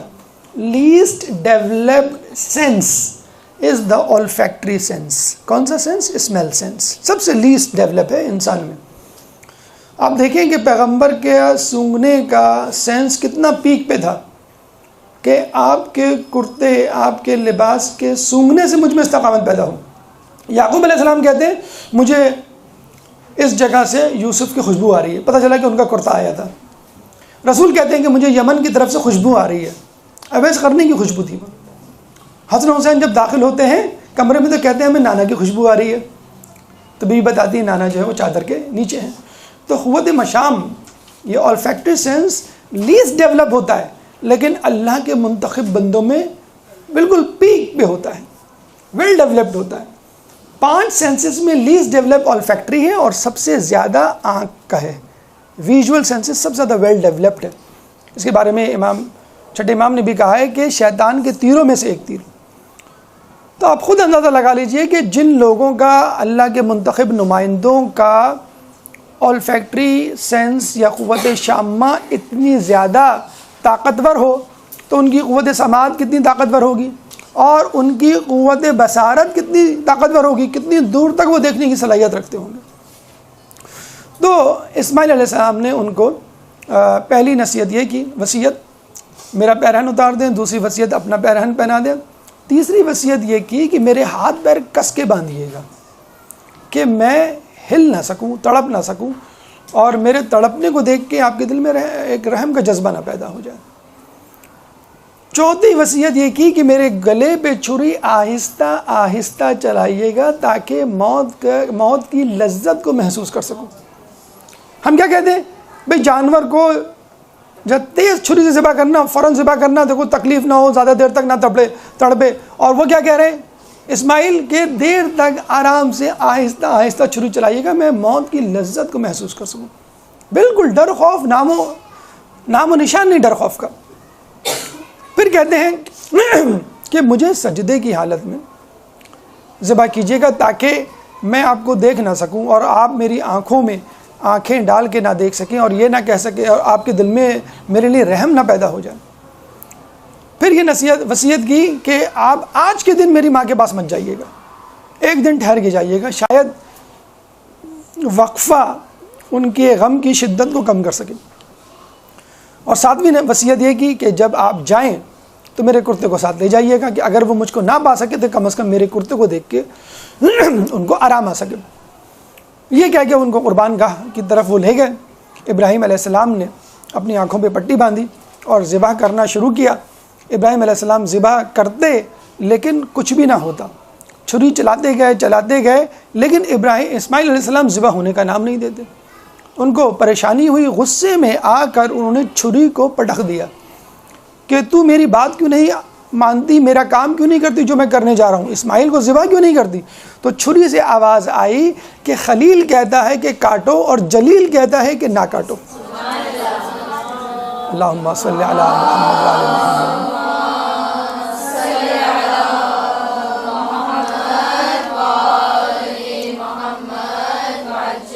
اچھا، یہاں پہ ہونا چاہیے تھا اسماعیل اور ابراہیم یہ سوچیں کہ اچھا ہوا چلو جان چھوٹی، چھری نے خود گواہی دے دی۔ یہاں پر وہ کیا سوچ رہے ہیں کہ اللہ نے ہماری قربانی کو قبول نہیں کیا، کہیں اس میں کوئی خامی تو نہیں رہ گئی، ہماری نیتوں میں کوئی کھوٹ تو نہیں ہو گیا۔ اسماعیل علیہ السلام بولے اس حالت میں کہ ابا آپ مجھے چھری کی نوک سے نہر کیجئے۔ اونٹ کو نہر نہیں کرتے، آپ کے انچولی میں ہوتا ہے، تلوار کی نوک سے اونٹ کو نہر کیا جاتا ہے۔ اگر چھری تیز نہیں ہے تو کم از کم چھری کی نوک تو تیز ہوگی۔ ابراہیم علیہ السلام نے وہ بھی کر ڈالا لیکن چھری نے ذبح نہیں کیا۔ اسی وقت جنت سے ایک بھیڑ آئی اور اللہ نے ہاتف غیبی سے ندا آئی اور اللہ کا حکم آیا، خوشخبری آئی کہ ابراہیم تم نے اپنے خواب کو سچ کر دکھایا. یعنی ابراہیم کی جو قربانی تھی اللہ تعالیٰ نے قبول کر لی. حقیقت میں ہماری گفتگو کا آخری مرحلہ کلام آخر یا عظیم ترین قربانی. آپ نے اس قربانی کا حال سنا. اچھا یہاں پہ ایک بات چلتے چلتے بتا دیں گا، اس قسم کا خواب ہم میں سے کسی کو آئے تو خدا را وہ کسی کو ذبح نہ کرے. اب کوئی لڑکی کہے کہ میں نے اپنی ساس کو دیکھا، میں خدا نہ خواستہ، یا کسی کو بھی کسی دشمن کو، نہیں ایسا نہیں. میں کیا کروں بھی، میں نے خواب میں دیکھا. خواب حجت نہیں ہوتا، وہ انبیاء کا خواب ہے. آپ غیر معصوم ہیں، آپ کو کیا معلوم کہ اللہ کیا چاہتا ہے، اللہ کیا نہیں چاہتا. یہ ایک دفعہ ہو چکا ہے، 70s یا 80s کی بات ہے. ہاکس بے میں ایک بہت بڑا واقعہ ہوا تھا. وہ ہمارے مکتبہ فکر سے تعلق رکھنے والے تھے، اور بعد میں انہوں نے کہا کہ مجھے خواب میں آیا تھا اپنے اولاد کو صندوق میں ڈال کے ہاکس بے یعنی یہ بحر عرب کی جو ہے وہ نظر کر دو. تو پھر علماء عالم سے رابطہ کیا گیا تو پتہ چلا کہ بھئی یہ غلط ہے. اس طرح کوئی آدمی کسی اس طرح کے خواب پہ کسی کی جان نہیں لے سکتا، کوئی خلاف شرعی کام نہیں کر سکتا، کیونکہ خواب انسان کی طرف سے ہوتا ہے، رحمان کی طرف سے ہوتا ہے اور شیطان کی طرف سے ہوتا ہے. 3 لوگوں کی طرف سے ہو سکتا ہے. نمبر 1 اگر اللہ کی طرف سے ہو آپ کو کیسے یقین، نمبر 1. نمبر 2 اگر اس میں کوئی خلاف شرع بات ہے تو آپ کو حق نہیں ہے اس کو ادا کرنے کا. ایسی کوئی بات ہے جس میں کوئی ضرر نہیں ہے، ٹھیک ہے وہ آپ کریں، لیکن یقینی طور پہ پھر بھی آپ نہیں کہہ سکتے. اچھا بہرحال اس قربانی سے ہم کربلا کی قربانی کی طرف چلتے ہیں. ہم یہ برملا کہنا چاہیں گے کہ ابراہیم علیہ السلام کی قربانی عظیم قربانی تھی، لیکن کربلا کی قربانی عظیم ترین قربانی تھی. یہاں پہ ابراہیم نے اپنی آنکھوں پہ پٹی باندھی کہ اپنے لال کو ذبح ہوتے ہوئے اپنی آنکھوں سے نہ دیکھیں، کیونکہ ان کی آنکھوں میں اتنی سکت نہیں تھی کہ وہ اپنے لال کو اپنی آنکھوں کے سامنے ذبح ہوتے ہوئے دیکھتے. کربلا کے میدان میں حسین علیہ السلام کی آنکھوں پہ پٹی نہیں تھی، انہوں نے اپنی آنکھوں سے اپنے لال کو ذبح ہوتے ہوئے دیکھا. یہاں ابراہیم علیہ السلام کا فقط ایک لال تھا جو ذبح ہو رہا تھا. کربلا کے میدان میں حسین کے 72 لاشیں تھے، 72 لال تھے، 72 جگر کے ٹکڑے تھے جو ذبح ہو رہے تھے. یہاں ابراہیم کا لال حقیقت میں ذبح بھی نہیں ہوا اور ایک بھیڑ آ گئی جنت سے اور اللہ نے قربانی قبول کر لی کہ ابراہیم بس کافی ہے، تم نے کوشش کر لی. یہاں پہ حسین کے لال حقیقت میں تڑپے ہیں، خون میں آلودہ ہوئے ہیں، ذبح ہوئے ہیں، قتل ہوئے ہیں. اور سب سے آخر میں ابراہیم علیہ السلام کو فقط اپنی بیٹے کی قربانی دینی تھی. وہاں کربلا کے میدان میں حسین کو نہ صرف اپنی 72 لال کی قربانی دینی تھی، جگر کے ٹکڑوں کی قربانی دینی تھی، بلکہ اس کے بعد خود اپنی بھی قربانی دینی تھی. اللہ لعنت اللہ علی القوم الظالمین. اللہ تعالیٰ سے دعا ہے کہ ہماری قربانیوں کو قبول فرما. اللہ تعالیٰ سے دعا ہے کہ ہمیں ابراہیم کی طرح علی کا حقیقی شیعہ بننے کی توفیق عطا فرما. اللہ تعالیٰ سے دعا ہے کہ ہم سب کو حج، عمرہ، زیارت کی عبادتوں سے مستفید فرما. اللہ تعالیٰ سے دعا ہے کہ ہماری نیکیوں کو قبول فرما اور ہمارے گناہوں کی مغفرت فرما. ہمیں اہل بیت کی پیروی کرنے کی توفیق عطا فرما اور ہمیں قیامت کے دن ان کی شفاعت سے بہرہ مند فرما. امام کے ظہور میں تعجیل فرما اور ہمیں ان کے انصار و اعوان میں شامل فرما. اور آخر میں ابراہیم علیہ السلام کی دعا کو تکرار کرتے ہوئے ربنا تقبل منا انک انت السمیع العلیم وتب علینا انک انت التواب الرحیم برحمتک یا ارحم الراحمین. يا مولا